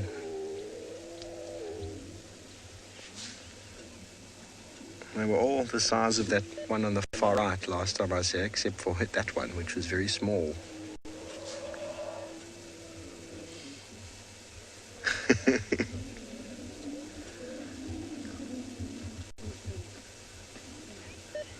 You'll see where the Tucha just sort of comes in on the southern side of the Mountain. Gabby, you know if there's a leader, Gabby, age 8? Well, lionesses work together, but it's normally the oldest and most experienced that sort of lead the way. I think they might start This is one of the younger ones coming down, Ridge Nose, but they're the one at the back with all the cubs. That's Amber Eyes. She's definitely the biggest and one of the oldest. But then Purple Eye, the one who's got the damaged left eye, she's the oldest and seems to sort of lead the way. But whenever Purple Eye or Amber Eyes moves, the pride seems to follow. But they are sisters or daughters, all related, and very good close bonds together. And you often see them as a unit together, or they might split off for a moment or two. Always come back together with lots and lots of love and affection. when it's, generally coming. Now there are 7 lionesses here. 1, 2, 3, 4, 5, 6, 7. So the one young lioness that moved off with the Unkuhuma young male a while ago, she has been wandering around our property, we think, trying to find this pride.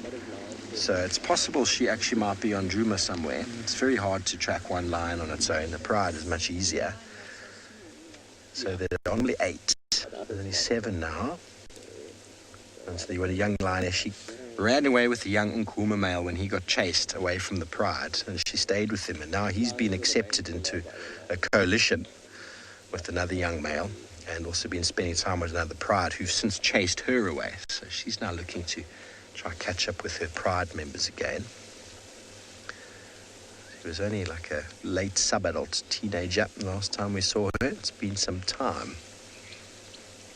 And hopefully she materializes. There we go, everybody, a family portrait.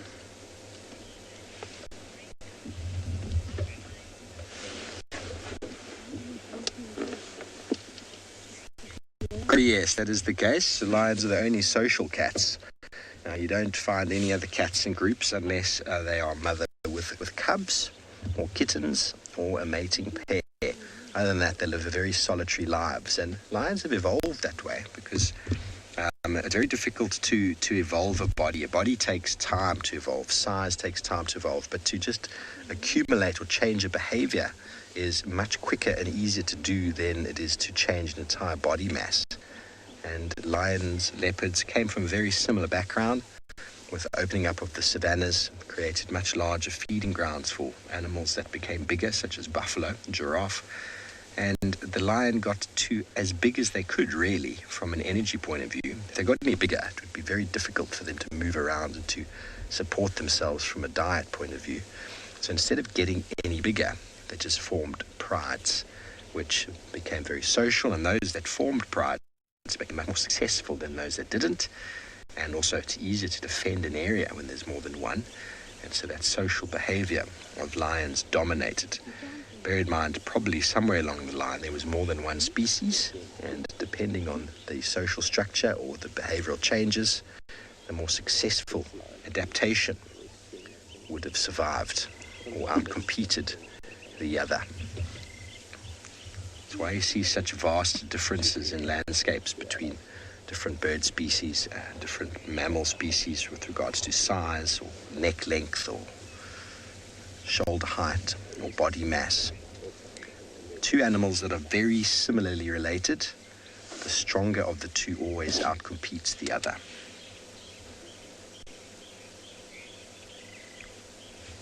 Bless you.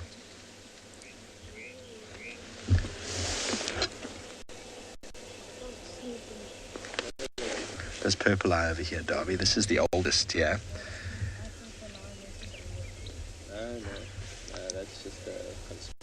Okay, well, we're not going anywhere, everybody. We're going to stay here and bring you some wonderful images from the Nguma Pride. In the meantime, Rowan's got a large badge.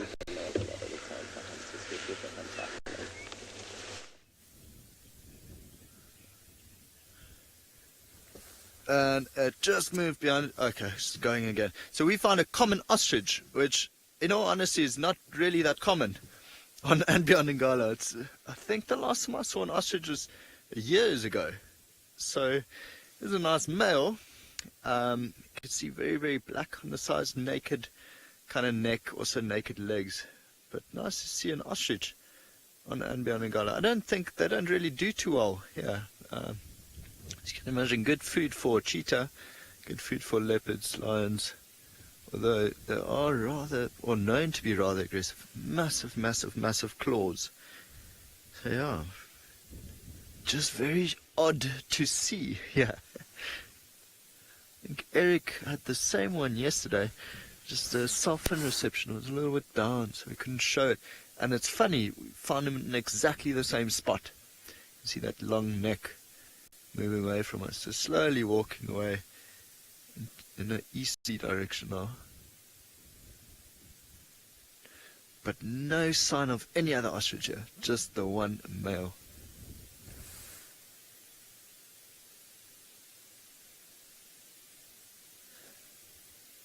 It's quite interesting. So, I mean, these are known to, move around nearly, I think it's nearly 20 kilometers a day.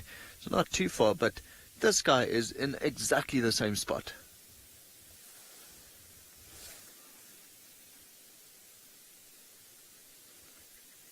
Oh, wonder what he's looking for.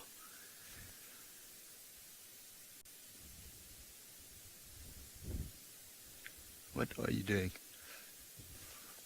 Maybe just poked his head into the ground.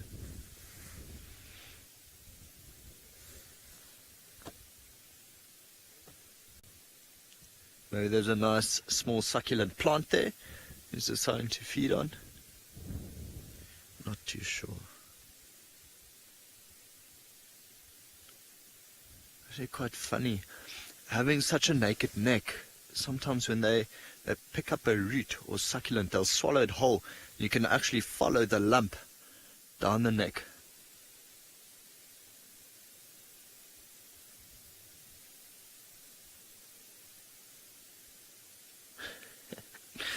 A very odd bird.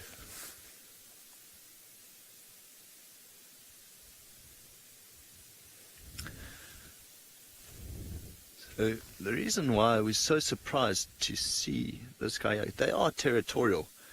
So, a male here would pretty much mate with up to 4 females. But like I said, I've not seen an ostrich for years now. On Ngala, and most certainly not here, and it's a hard track to miss.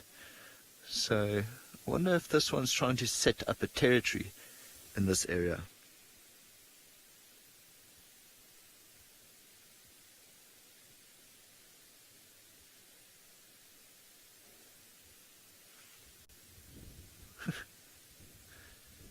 So this is more something you would expect to see at Tswalu Kalahari, not really on Ngala.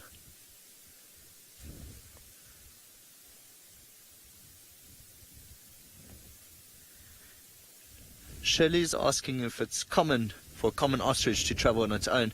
Absolutely, Shelley. Like I was saying, I mean, the males are territorial, and yeah, you'll find them on their own.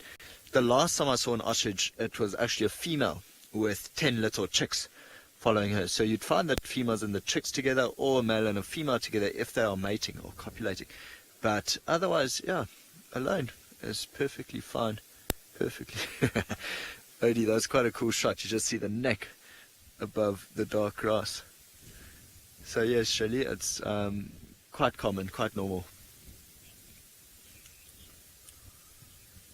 Okay, so we're going to leave this guy be. For now, I'll send you back over to Juma with some jackal.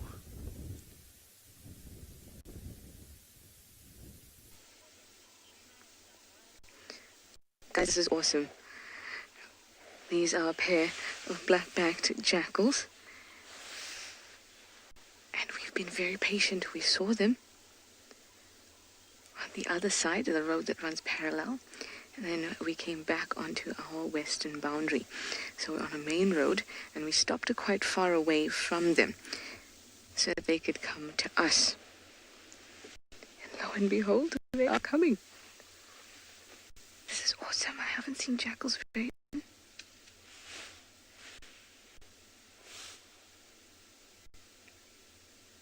And off they run again. Oh, this is just beautiful. Now, most of the time you will see them in pairs.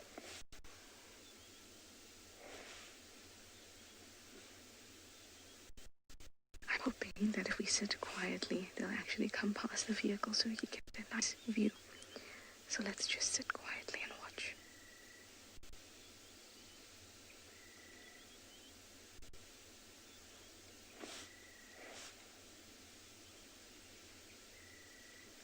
Getting closer.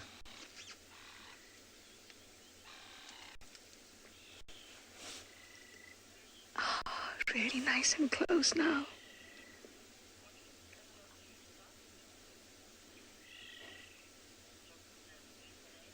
Hi, just another username. You'd like to know if they're similar to a fox. Oh, they both are canines. A black-backed jackal is a Canis mesomelis.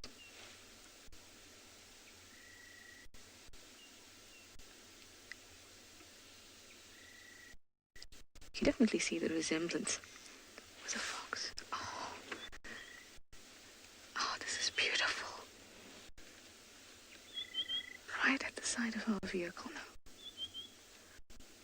It's always so rewarding when animals come to you.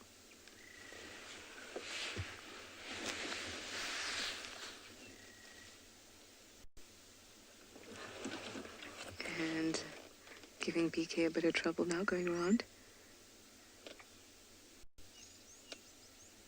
Oh, that was a really, really nice, really nice sighting. Really paid off for us to come around this way. When we first saw them, we didn't have good enough signal, and then they darted away. And look at that, really nice couple minute sighting with them. Well done, BK. We've lost them. That was cool, right? I think that was pretty awesome. The light was lovely. They look so healthy and clean. I'm very happy with that. I hope that you guys enjoyed that too. Anyway, let me send you back over to Steve and his lions while I head back into Djuma.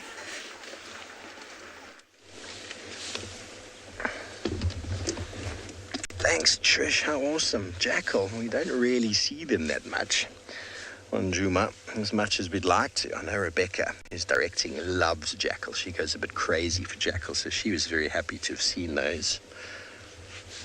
But we are here with the entire Nkuhuma Pride, minus the one nomadic female who we haven't seen in some time, but Tristan is quite confident that she's on her way back, so might even be the reason why the Pride is back on Djuma.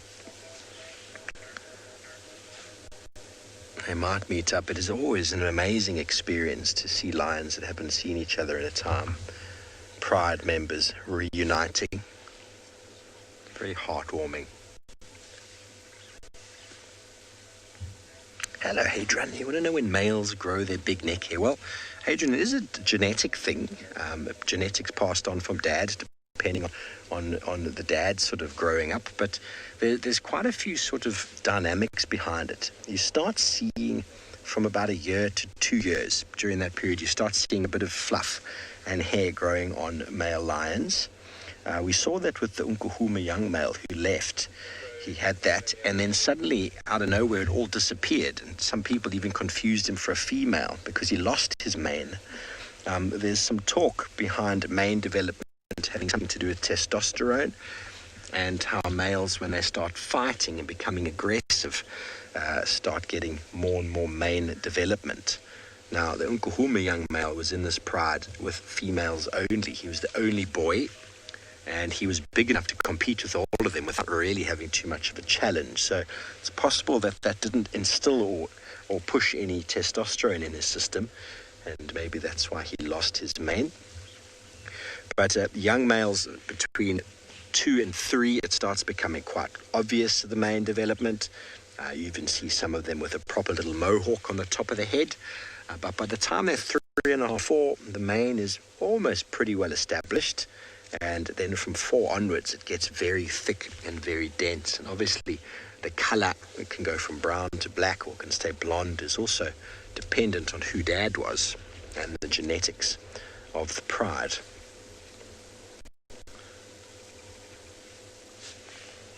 So no big males with the Nkuhumas. Apparently, one of the evokers was seen with them a day and a half ago, all the way south on the Singita properties. That's just an update I got from a friend.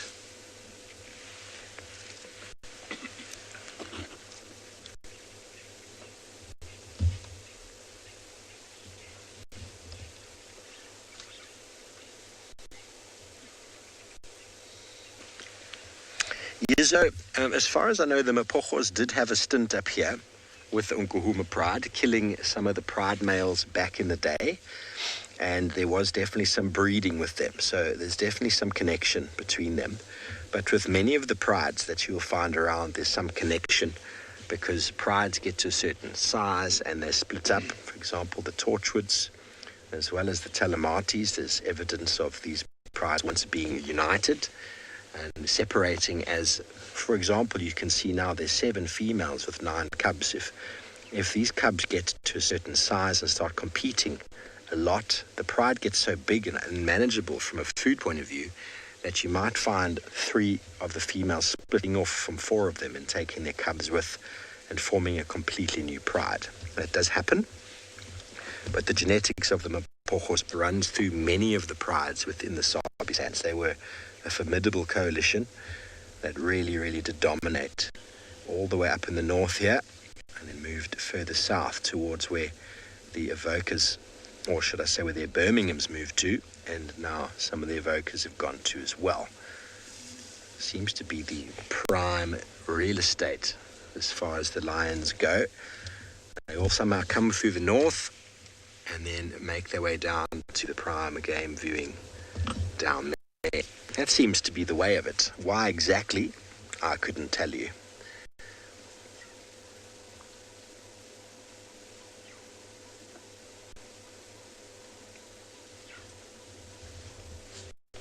Now that big lioness in the middle of frame, who's standing up on cue, that is Amber Eyes. She is a beast.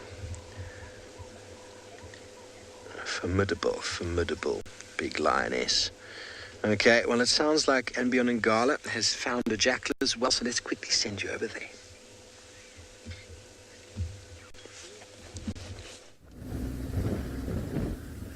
Hey, but I gave the jackal fright. Exactly.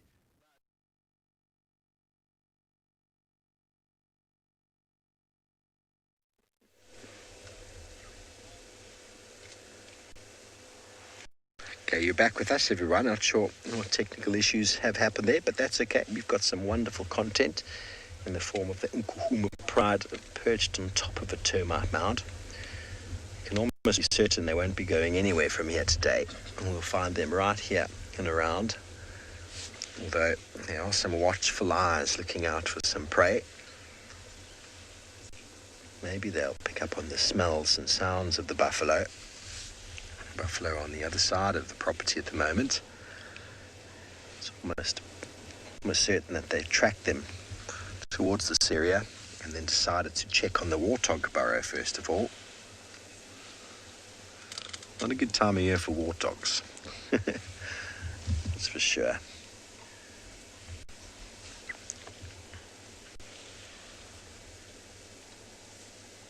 We've had such a wonderful experience with this pride, these cubs. gone from 2 to 4 to 3 and then to 4, and there's been a couple mortalities. Amber Eyes lost 1, or was it Purple Eye lost 1 of the 3, or Amber Eyes 1 of the 4, I can't remember. And then Chella had 4 and lost 3. She's still got 1. When I was last year, there's a battler about to go past with something in its mouth there. I don't know if you'll see it. Oh, it's got something quite large. Do you see that? It was flying very low. That was a battler eagle, everybody, that was flying with what looked like a bone. A bone or something in its mouth. I couldn't really see. But it seems like the Unkuhumas were on the property last night. When I found their tracks, they were coming towards Twin Dams, and then they went onto Gowrie Main, and they came along Gowrie Main and came into here. So how they got onto our property, first of all, they might have come through Chitwa and around the side where that battalier has just flown off from. So it's possible that they made a kill last night. A pride of this size, things don't last very long. If they get an impala, it's hors d'oeuvres, really. Even a kudu doesn't go very far. This pride needs big game. They need buffalo, they need giraffe. And that is why prides are split up, is when those big game have become less and less available.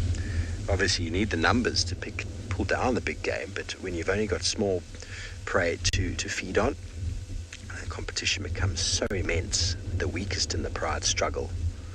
And then certain lionesses decide it's time to move off so that they can basically get food for their cubs. Okay, we're going to try to send you back over to the jackals at Ambion and Gala.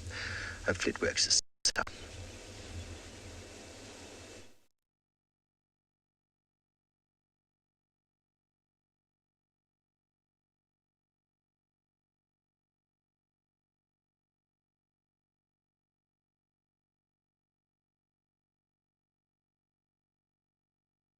These two are monogamous, and it's actually quite nice. The one on the left is quite a bit paler than the one on the right, this one. And as you can see, they are super relaxed at the moment, just trying to sun themselves. And it's gotten quite a bit colder now as the day progresses. You know, the sun's out, but this breeze is picking up, and this is really actually a cold wind. So these two are just out sunning themselves, trying to warm up. A bit like me, Sean, and OD are doing at this stage. I think all of us have put the blankets back on our legs. And, oh, lovely, there's a giraffe eating a bone. OD.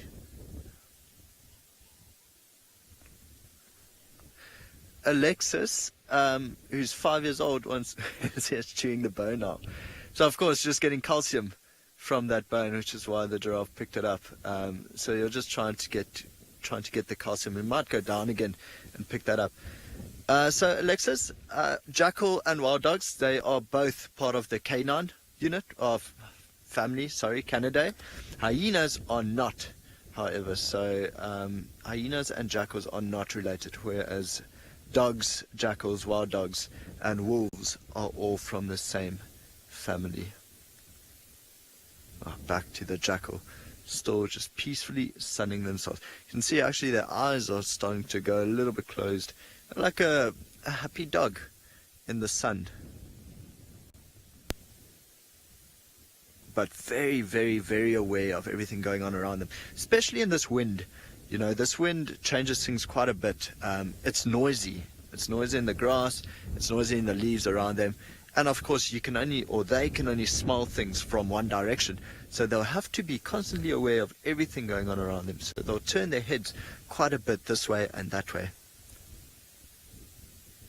Beautiful, beautiful animals. Very pretty pattern. Stunning little face. Also very clever. Cunning, really, and brave. I know there was a video posted not too long ago about a jackal sneaking up to a male lion and biting its tail. Quite funny. Very, very brave. Although, again, there's a fine line between bravery and stupidity. I would not go up and bite a male lion's tail. See, the eyes are getting smaller and smaller. just enjoying the sun. So you can imagine, quite well camouflaged. If they weren't in the open like this, and they go into the like longer grass a little bit behind them, you'd not see them at all. Just maybe the tips of the ears.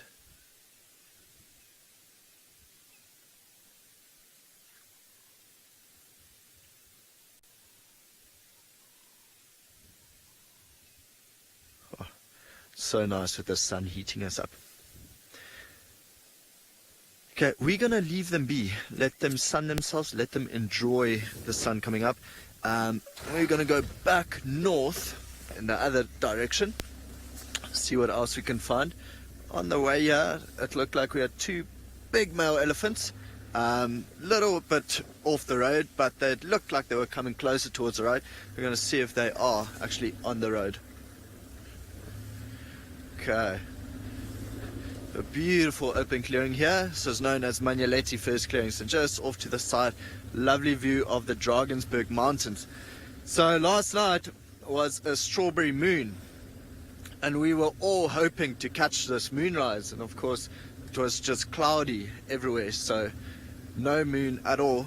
But seeing the moon set this morning was also quite spectacular.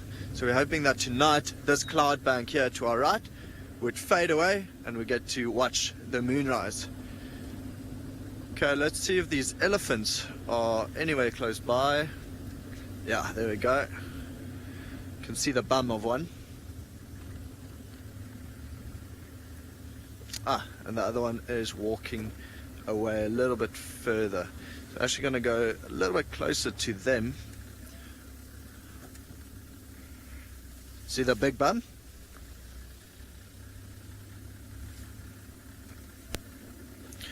Quite nice. They looked to be, rather oldish males, so I don't think we'll have any trouble with them as we approach. Of course, we're not going to go too close, and of course, we're not going to go straight ahead at him, so we'll actually turn just slightly after this bush so that we don't want the elephant to feel that we are approaching him head on and challenging him at all. So for now, we'll just stick to showing you the bum.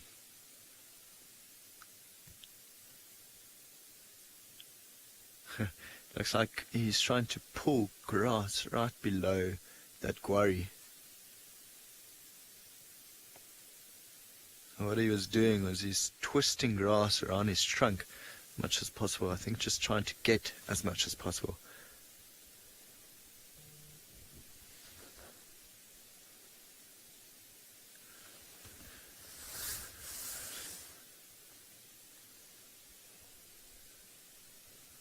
There we go, very, very wrinkly.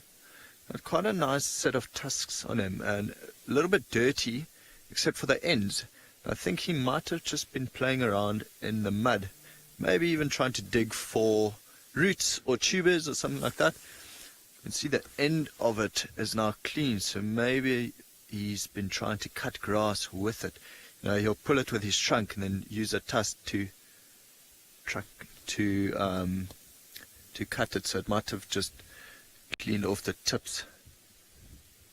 Rebecca, who's chatting to me from Final Control from FC, is saying this elephant looks unusually large. It is quite a big boy, and I'm going to actually try to go forward so you can get the face and the tusk, because those are quite good looking tusks. They don't look particularly thick.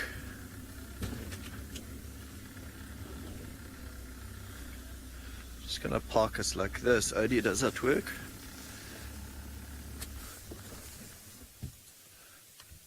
Well, as you can see, even behind the elephant, it's a beautiful, beautiful, beautiful day. Clear view of the Drakensberg Mountains. And this wind is just cleaning the air up quite nicely. So even now you can see the clear difference between the dirty tusk and the clean tusk at the tip that I was talking about. Someone needs to brush his teeth.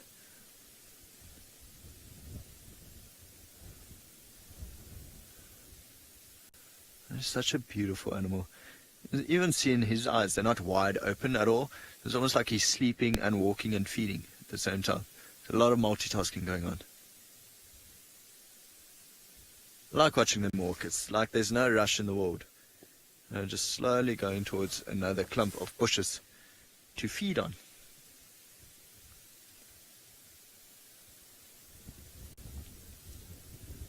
See, the wind is actually blowing his ear forward. Looks like he's got quite a few cuts in his ears from the past. Maybe as he was walking through trees, branches hooked to it, and just makes little tears and rips. Very, very big ear. I think me and Sean were discussing it the other day. How much does an elephant ear weigh? Something, I think it was 20 kilograms, just the ear of an African elephant.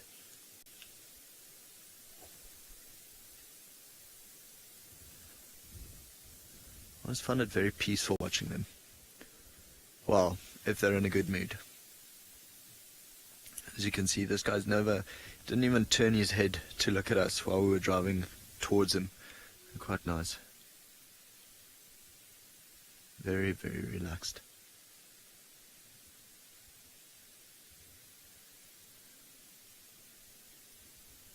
Basically just eating anything that they can find. Just eating grass for a while, and he's eating bushes. The other one's eating grass. Alrighty, so I'm gonna change our. Just gonna go ahead of this gari bush. So yeah, you can see the other male elephant, slight bit younger.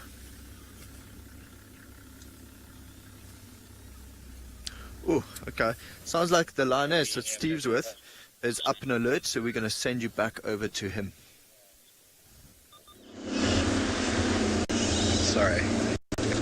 Sorry everybody, she's decided to move. Now, we thought she was going to hunt something, so we followed her away from the pride, and now she's going back. Seems like she hasn't seen anything. She was staring off into the bushes there for some time and trying to sniff whatever she can smell. And now she's coming back to the shade. Always nice to try and follow and see what's going on.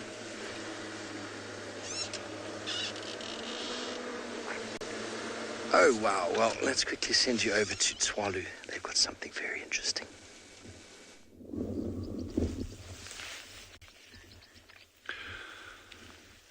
So we've actually just had a pair of ant-eating chats go for an armoured ground cricket. So this one is probably going to hop to its left now, or straight ahead of it, because the other bird is just in front of it to the left. There, you can see him there.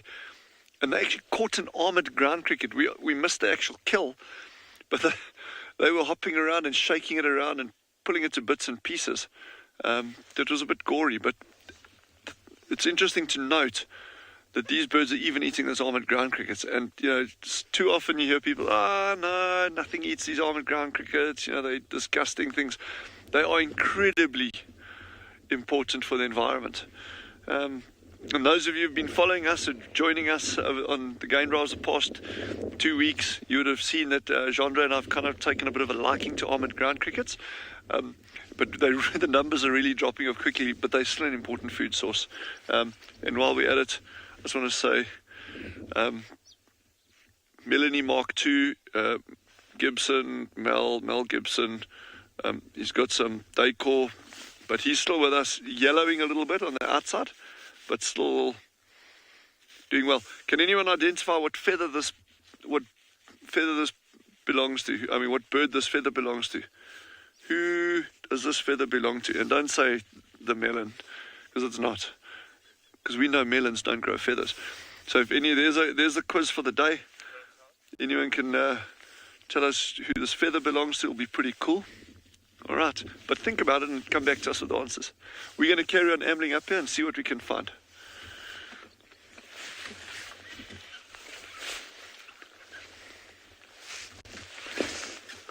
Freezing. Anyway. Well, thanks, Dylan.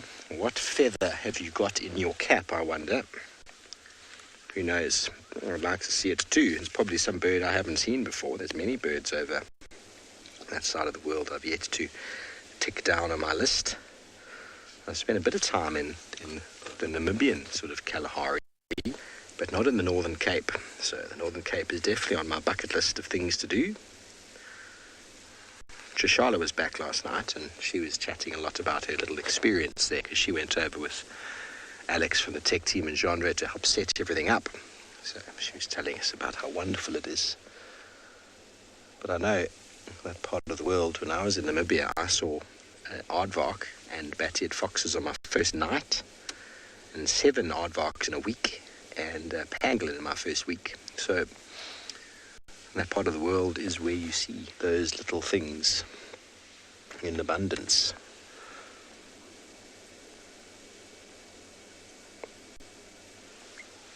My lions are all slowly relaxing. They're very alert though. You see, that one's a bit sleepy. Oh, she's up. But all 4 of these adults are pretty alert to the goings-on, surveying their territory, and trying to figure out what's been going on in Djuma since they were last here. There we go. You see, they've all got it on their nose now.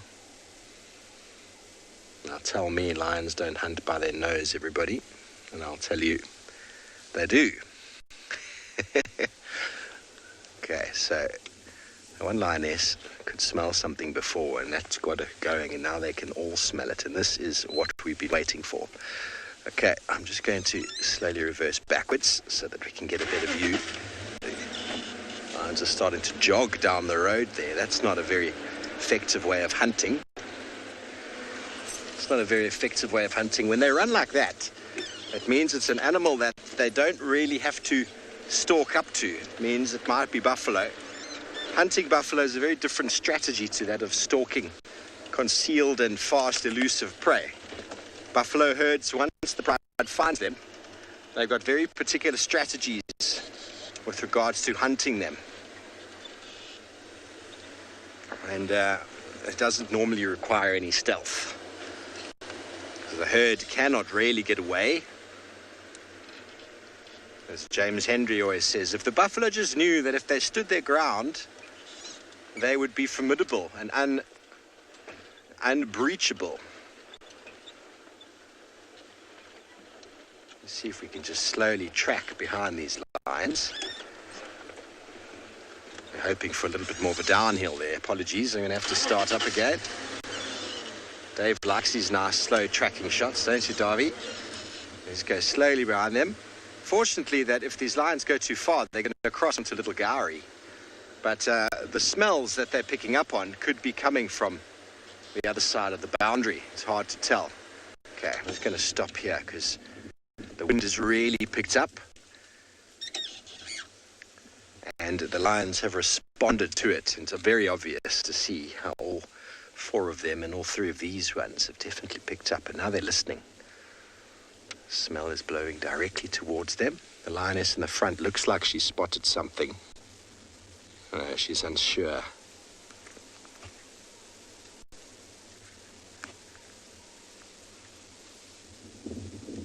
That is Amber Eyes in the front.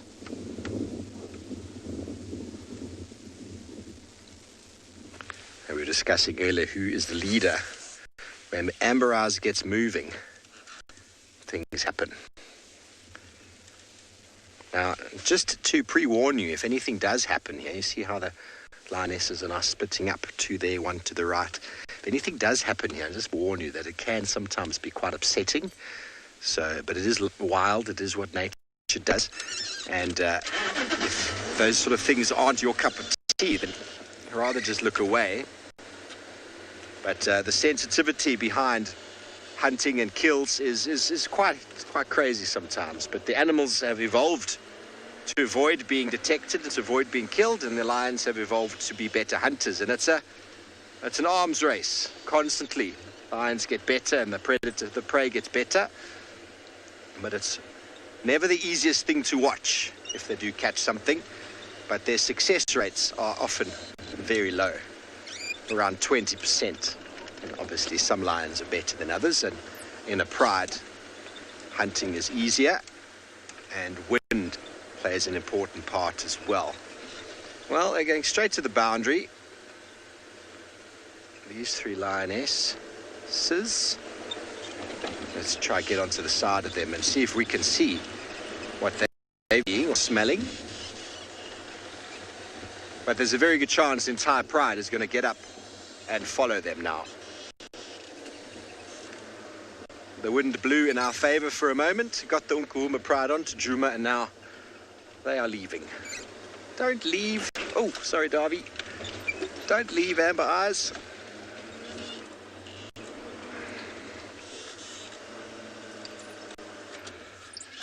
Hadrian, that's a good question. It's not easy for me to tell you that, but the wind, if the wind picks up, those smells can sort of waft quite far. How far exactly?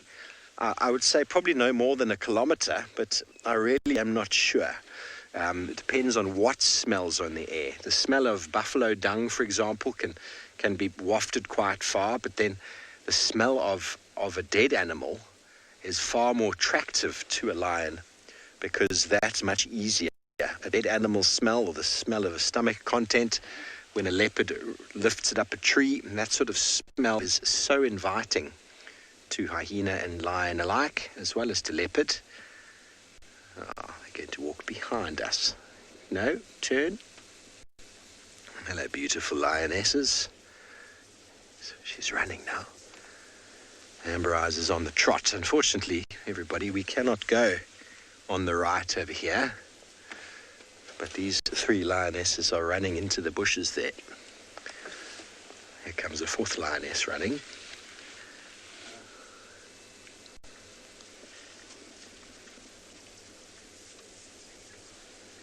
Okay, well, while we watch these lions disappear into the thickets, the rest of the pride is still on our side for now. Let's send you back over to that big elephant bull at and beyond Ngala.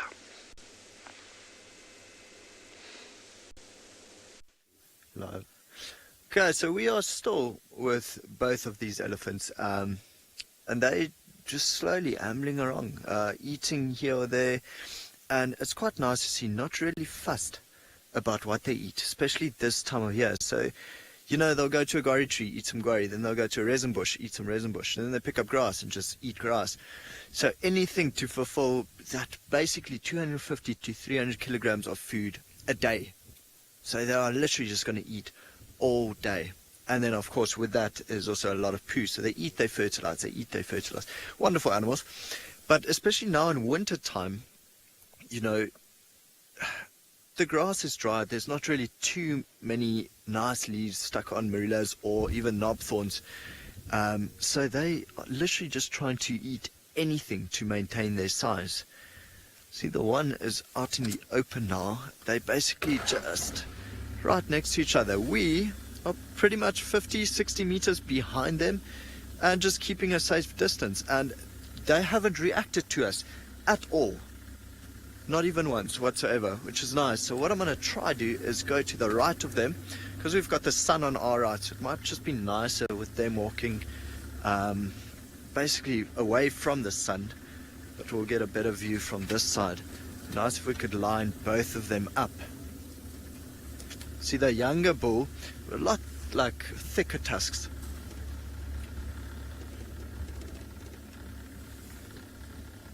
Tasha has asked, do elephant tusks ever get in the way? Do they get too long?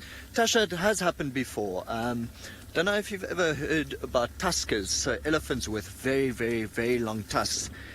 Their tusks actually got so long, or some of them, that, you know, some of them couldn't walk anymore. The tusks were just too long, dragging on the ground. And yeah, so absolutely, it does happen. We don't have any of those tuskers up here, but I know East Africa, they've got quite a few tuskers left. So sorry, Tasha, a tusker is an elephant who has a tusk that weighs more than 100 pounds. So you can imagine, very, very, very large. But yeah, if you want to, you know, maybe Google tuskers on the internet, and you'd be able to see how long some of these tusks have, or actually were, that they could just lean forward and fall asleep on their tusks. Some of them couldn't walk anymore, couldn't move anymore because the tusks got too long. So while it's magnificent to see, I think it's a little bit hard for them. But even Owen was saying, the one that he's focused on now, those are the longest tusks he's seen since he's been here on Beyond Ngala. It's actually quite nice to see. But like I said, not too thick though. The other male has thicker tusks, but not as long. So more just genetic diversity.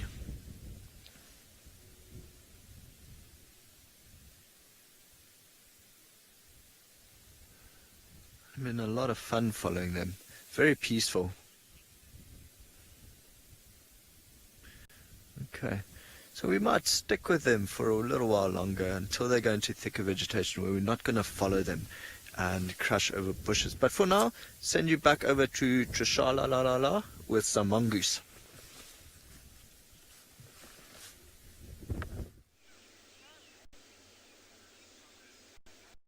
They certainly are cute.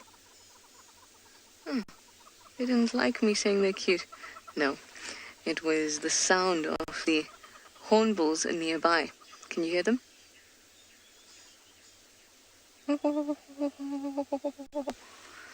horrible at bird sounds, everybody. But that's what I like. And they have a good relationship with the mongoose. These are dwarf mongoose. And they listen very carefully to what the hornbills have to say. Remember that they eat similar things. Looking for insects on the ground. You often see hornbills on the ground, and hornbills will sometimes wait for mongoose to come out, while mongoose will sometimes wait for hornbills to come out, and then they begin feeding together. The same goes with starlings and the occasional drongo that sometimes takes advantage of them.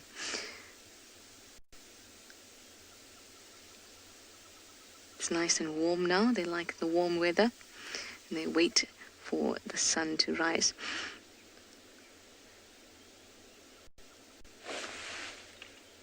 Now you'll notice that they're, or maybe you can't actually notice, but they're on the eastern side of the mound. So this is the side of the mound that's going to be collecting lots of sunlight at the moment. And in the evenings, oh, hello you.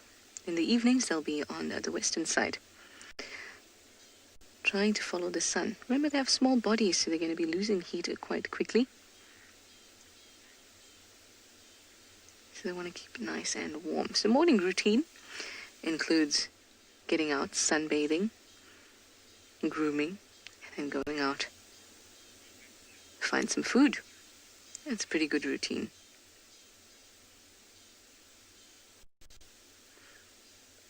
Couple yawns. Oh, hello, little one.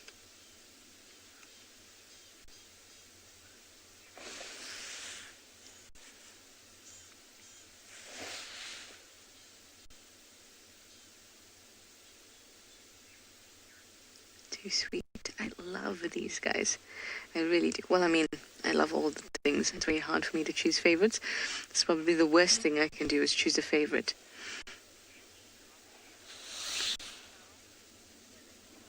Dylan, you'd like to know if these mongoose have callings or sounds? They do. I'm very bad at making them, but I will try. No, can't do it. Hang on.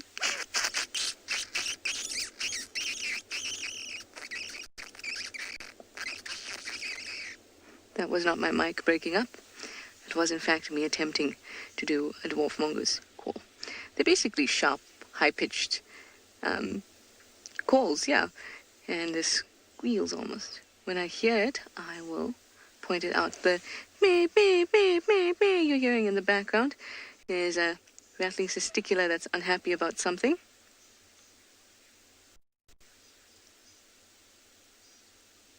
But these guys, you can hear them quite well once they're out foraging, because that's when they need to be communicating, and they make a lot more noise when they're moving about than when they're just at the mound and have just started their day.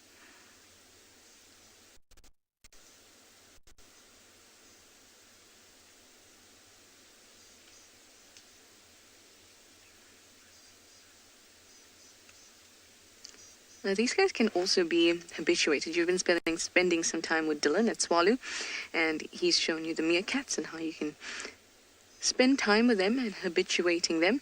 And the guides there spend the morning and the afternoon with the meerkats, and in order to get them familiar with, or rather to maintain that familiarity and comfortability. And you can do a similar thing with dwarf mongoose. The closest I've come is on bushwalks when we used to have them. If you sit quietly for a long time and sit still, then basically what happens is they realize that you're not a threat. Of course, you don't want them to touch you and all that kind of thing, and they've never come close enough for that to happen. But they've come within, say, 10 to 15 meters, which is, I think, pretty impressive. But there have been groups that people have habituated, especially when they're near people's homes, because then they become very acclimatized to people. Hi, Moon Dust. You'd like to know, do they actually live in family units? They do. They have an alpha male and an alpha female that are basically dominant, and there's a rank within the group, and they're the ones that will actually mate. There's subordinate members, obviously, and they always differ when it comes to food and space, places to lie down, places to relax, and things like that, sunspots. And, of course, they also have status. Like I said, they are in a hierarchy, there's rank, so the status can also be improved by doing various things. Babysitting is a big one.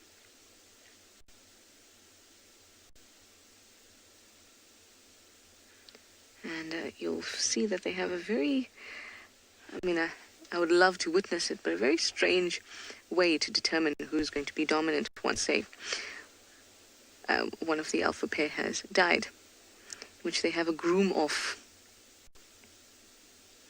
And then they become covered in saliva.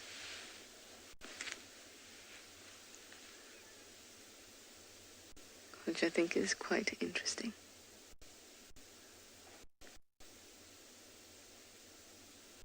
Their groups can also get quite large. This is actually quite a large group because when we arrived here, there might have been about, I'd say maybe 15 individuals out. But they can even have groups that are double that, occasionally even more.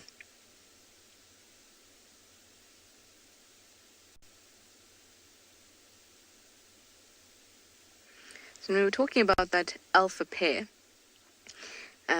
what that is called biologically is cooperative breeders. But there's something more interesting than cooperative breeders, and that is Steve with his cubs running. So let's go over to him. Don't worry about that. We're going to stick it on that coffee here. Thank you. Okay, copied. Hello, everybody. Sorry about that. Well, the Nkuhuma lionesses have jumped onto a buffalo. We can hear it. We had a brief visual of it through there, the lion, and you're just going through the gap there.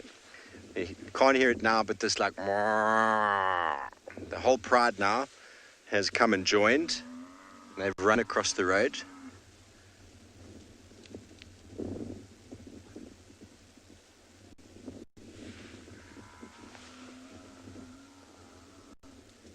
You can probably hear it. Fortunately, we have no access. Had a quick view of a lion on the buffalo's back, holding on like that. And that's what the lions try and do, is to get on the back and to pull the back haunches down, because the horns are very, very dangerous. I wasn't able to see whether it was a bull or there was maybe a herd, or maybe a young female, should I say. But the cubs are now calling.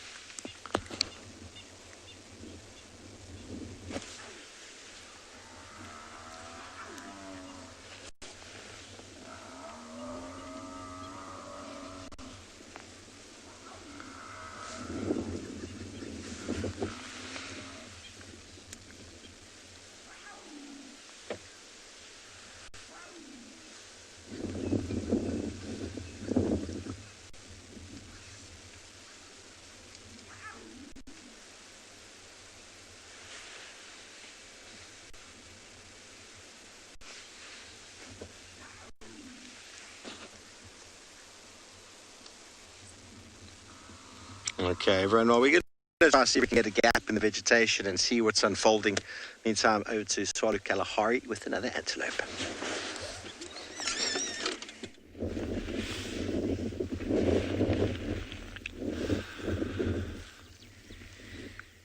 It's quite a fun sighting. This is a roan antelope.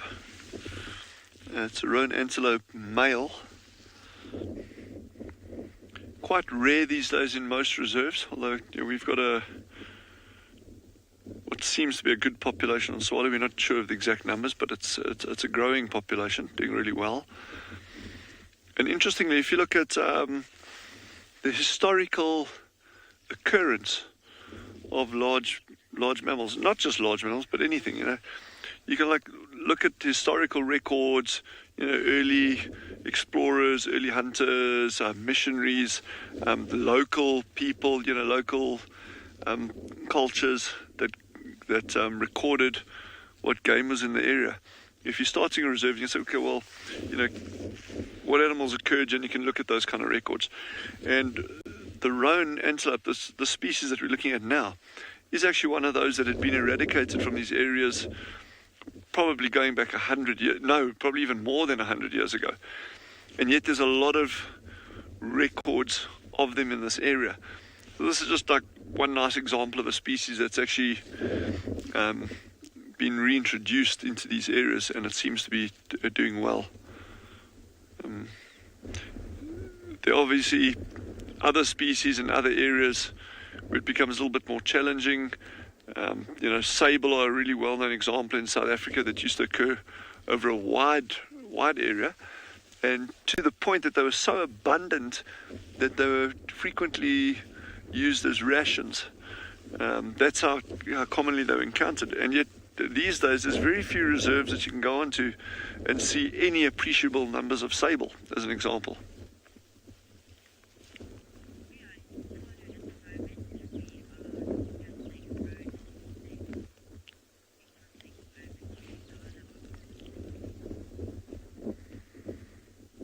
So what this bull's doing now, and then you can actually see from behind, he's definitely a bull. For those of you wondering how we can tell at a distance.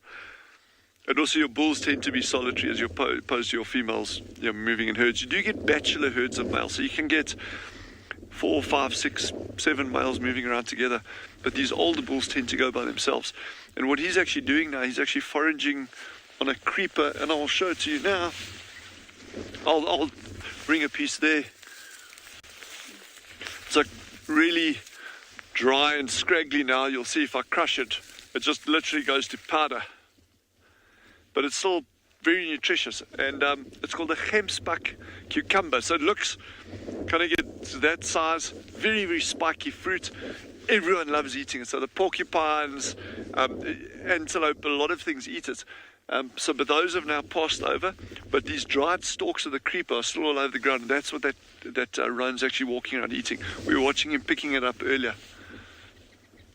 And the name gemspak cucumber comes from the fact that gemspak love eating it.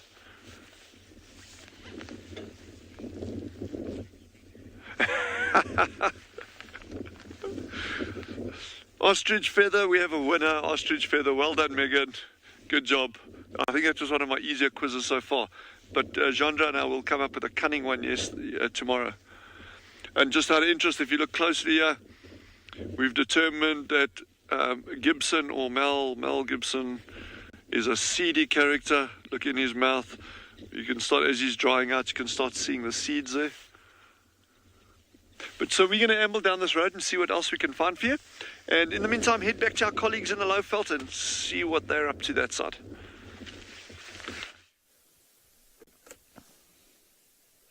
So we left the elephant in the clearing, going into a more thicker vegetation, and literally drove 100 meters down, and it's so nice. There's a Dazov zebra here of about 21.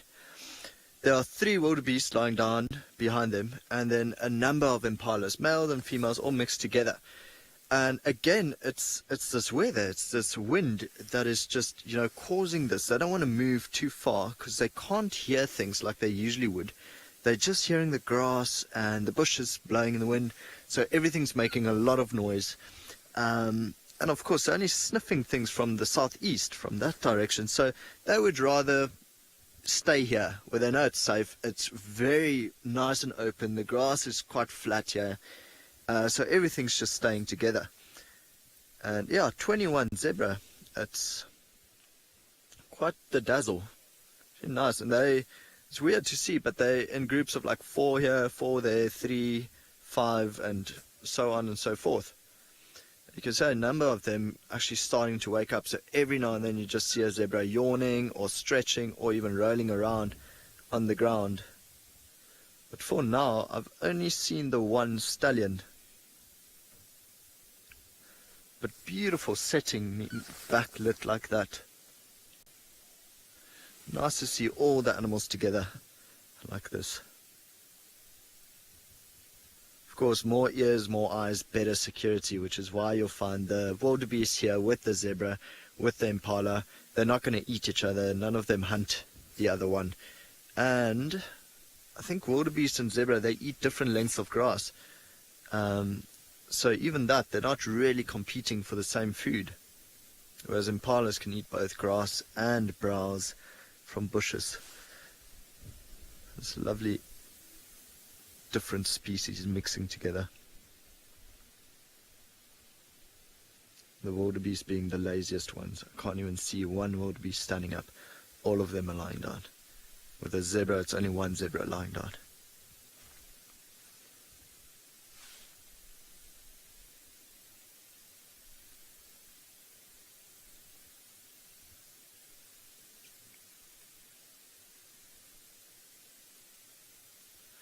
You often find this big dazzle right here. They'll move around this area, feed, big open clearings, feed. But I'm hoping that maybe this afternoon we can find them here again, but on the other side of the road we'll be able to catch them with a stunning sunset in the back. Well, that's what I'm hoping for. A nice thing to photograph. And then from where we are, we might actually be able to see a nice moonrise as well.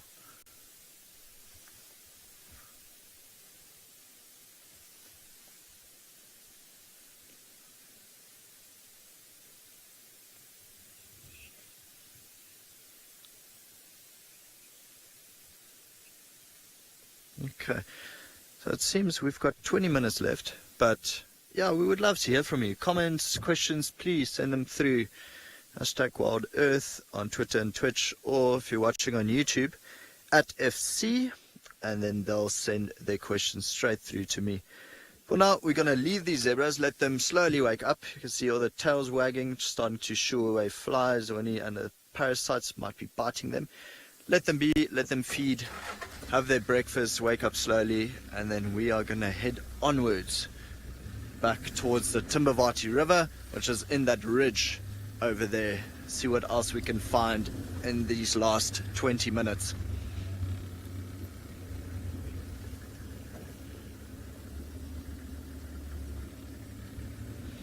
Okay, so we're hoping for the best for you guys. We're going to send you back over to Steve just for an update, see what's happening with this lion and the buffalo. Thanks, Rowan. Well, we saw one of the cubs pop out here in the riverbed. They've been calling, trying to get involved with the buffalo kill, but cubs really shouldn't get involved with the kill. It's quite a dangerous affair. And it's like the buffalo was coming closer and closer to this river itself. This is the Mawati south of our boundary, but we can't get in there, unfortunately. So we're just trying to listen. But it sounds like the buffalo stopped shouting.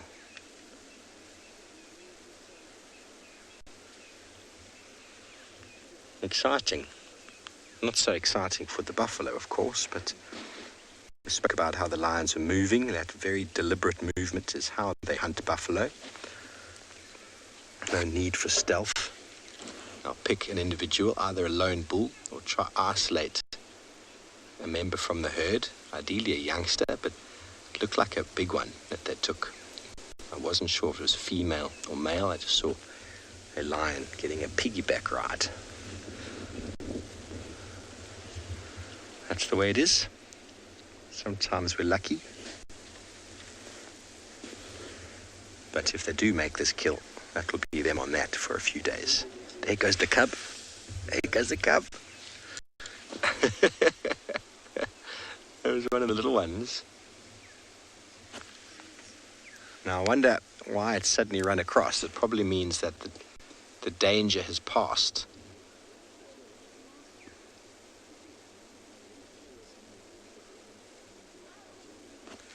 You can hear the lion, little cubs calling again.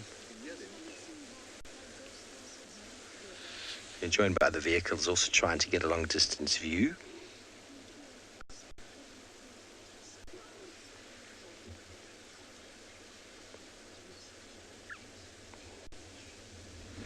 Elijah, that's a good question. When a lioness or pride go for buffalo, they generally have a very good success because the buffalo really struggles to get away. Once they've caught a buffalo and they've isolated one, got it away from the herd, they're normally quite good at bringing it down. Obviously, there's techniques involved, and the Nkumas are buffalo hunters. If you've never hunted buffalo before, it's a very difficult thing to do. But if the rest of the pride, or should I say the rest of the herd, or another bull comes to help, that can sometimes swing in the favor of the buffalo. But it's why buffalo bulls are often hunted, because they're on their own and they have no protection and no support. Sort of nature's natural way of removing the old.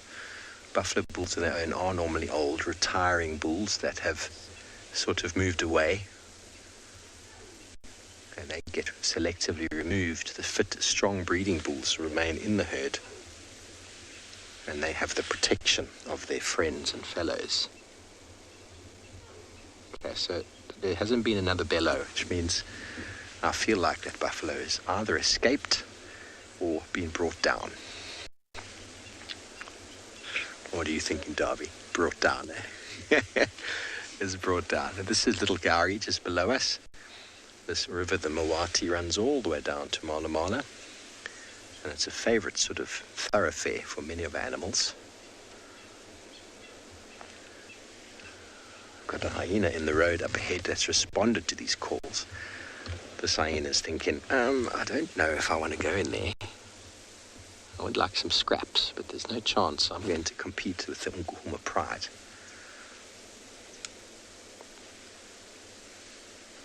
No chance at all. Okay, well, I think that's it for now. We're going to go up the hill, maybe we'll get a good view or a view or anything. Let's give it a try. Blocking the road at the moment.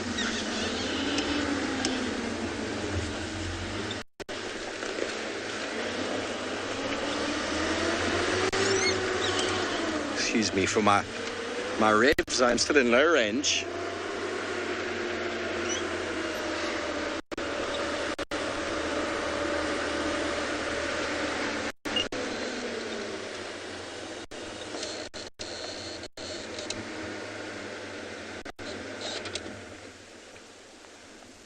Just going to have another listen.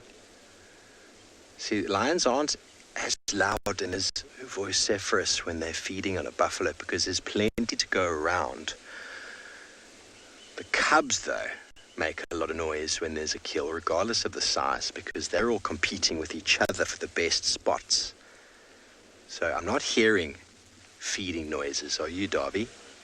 And the wind is coming from that direction. We should be able to hear it. If we can hear that meow, meow, the cubs, you'd be able to hear feeding.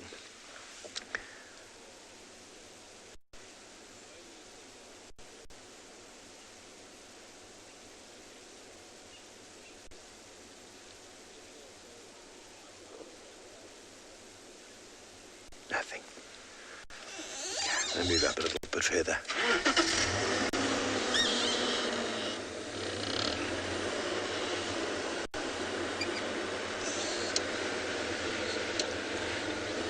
Now, the Nkuhumas are expert buffalo hunters. I've yet to see them bring down buffalo, but in the year before I got here, there was a drought. They hunted and killed many, many buffalo, and we found them on a few buffalo on the property since I've been here. But we were hoping that today was going to be the day I saw them bring it down. But I got a moment of a piggybacking buffalo or lioness on a buffalo back, which is quite an incredible thing to see. Bear in mind, a buffalo bull, if it is a bull, weighs between 800 and 950 kilograms, where that lioness is in the region of 130 to 140 kilograms. So it is a beast of an animal to be brought down, and very, very dangerous. Well, another animal the lions need a pride to deal with. Taylor has got one of those. Thinking. That is true, and I have indeed seen the Ngahuma pride try and catch giraffe before, but unsuccessful.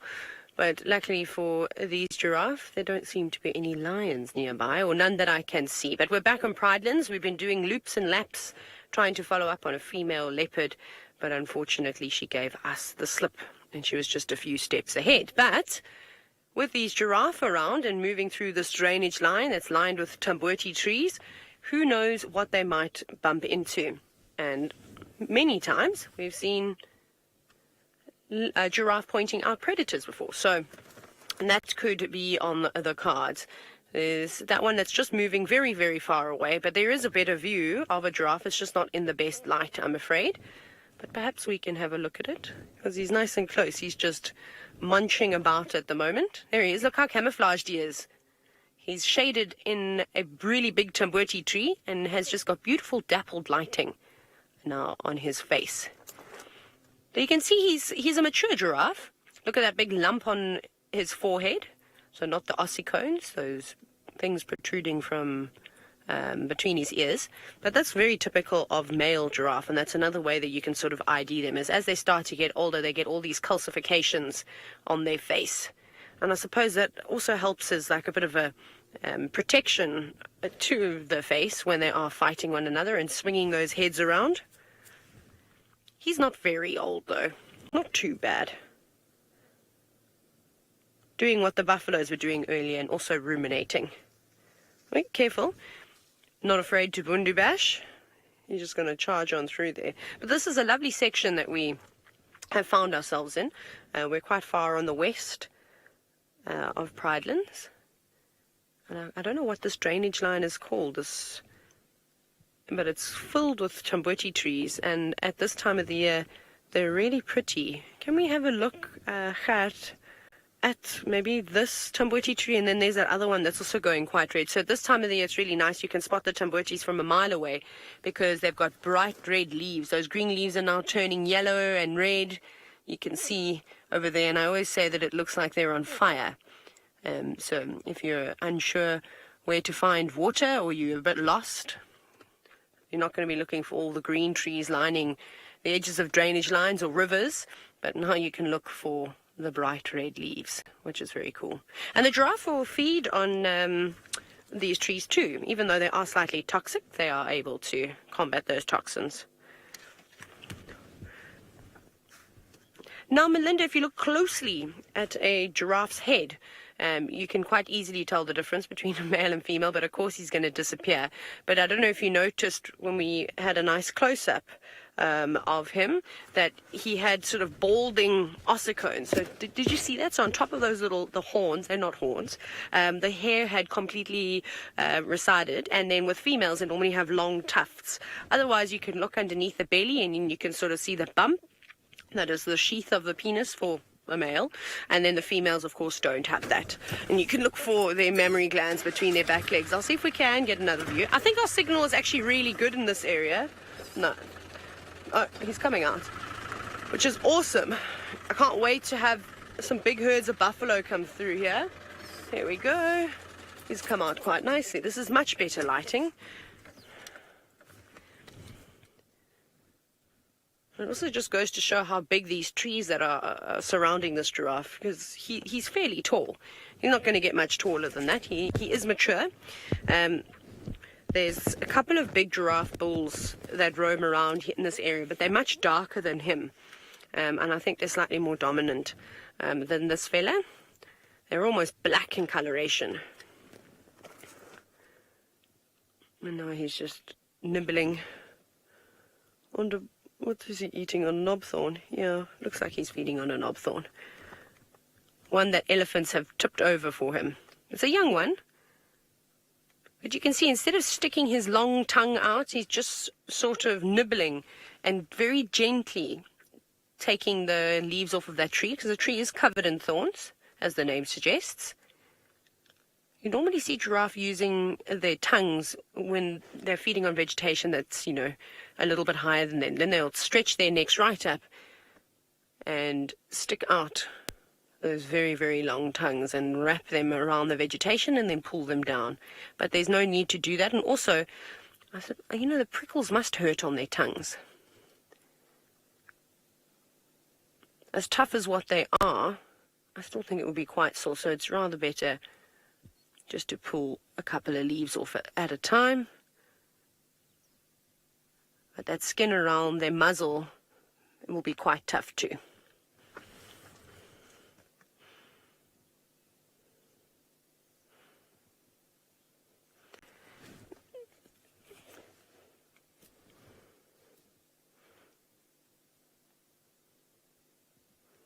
Off he goes.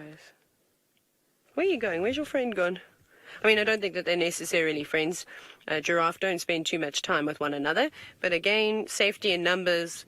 So they're just moving with each other. And later this afternoon or tomorrow or the next day, they could split off and do their own thing. Maybe he's going to show us now how he uses his long tongue. He looked like he was going to stretch. Well, he sort of stretched up a little bit. No. Sticking it out a little bit more. Yes, there we go.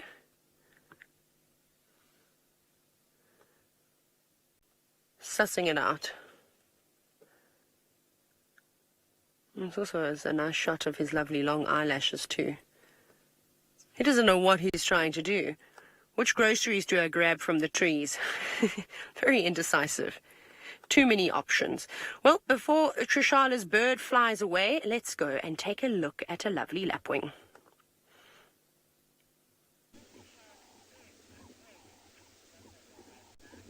Thank you, Taylor. Luckily, these birds have a habit of hanging around.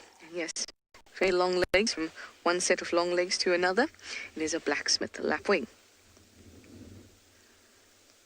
A little lonely sitting here or standing here at Gallego Pan. Now, because it's starting to dry up and we're no longer receiving any rain, pans that we know where water is at, like Gallego Pan, Buffelshoek Dam, Treehouse Dam, Twin Dams, those are the main water points. So that's a good place to have a look if you see leopard or lion tracks, or to just pop in to look for maybe elephants, which is what I was hoping to find here. When there's a lot of rain and a lot of water around, then all the little depressions in the ground, little pans collect water. And that means that an animal doesn't have to particularly go to a water point, as in one of the dams, to have a drink or to have a play, like an elephant would. So it actually works quite well when you're trying to find an animal. But at the moment, it's just our lapwing here at Gallego Pan. Now, I've been seeing leopard tracks all around, but I know that Tlalamba was in this area yesterday, and Hukumuri and Shadulu have been walking around just a little bit south of here. So I've been seeing tracks galore, but none of them are particularly fresh. So I thought, let me just check here in case.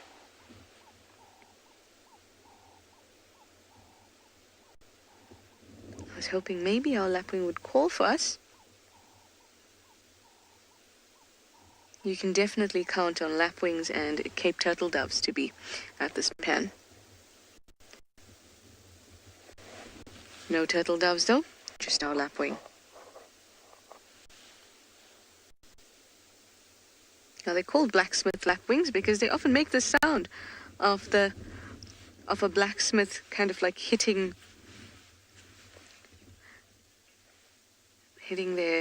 against their anvil.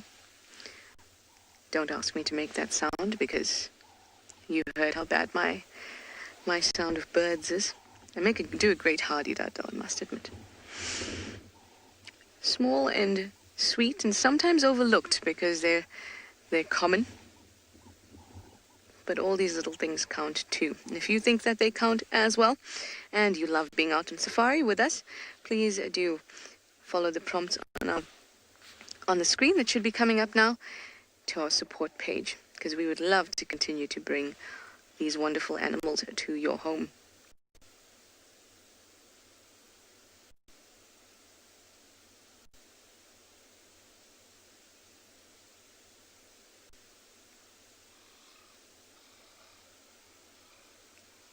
The sound of the Cape Turtle Dove. But alas, Lapwing doesn't want to call for us. I'll make the call for you. Ding, ding, ding, ding, ding, ding. That's how it sounds to me, at least. Anyway, let me send you back over to Tswalu with Dylan. I believe they have a giraffe.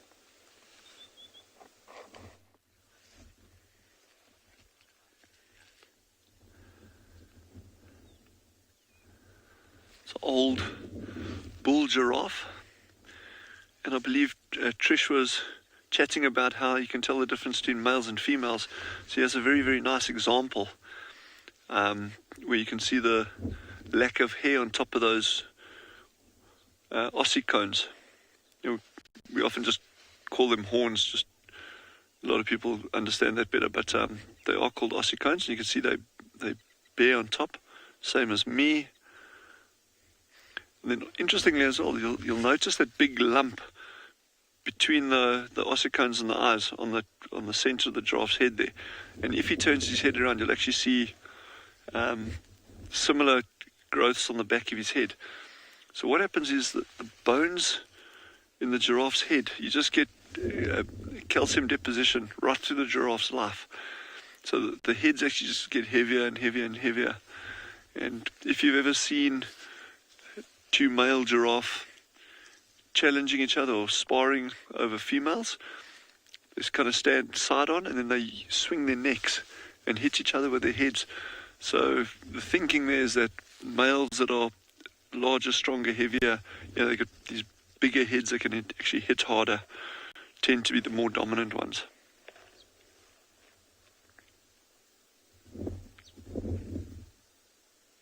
Always looks like a bit of a hand, with the 2 ears, 2 ossicones on top over there. And one of my favorite things at Tswalu to see at sunset, and hopefully over the coming weeks we'll be lucky enough to see it. You get a herd or journey, colloquial sort of term for it, of giraffe moving over a dune crest at sunset. It is gorgeous.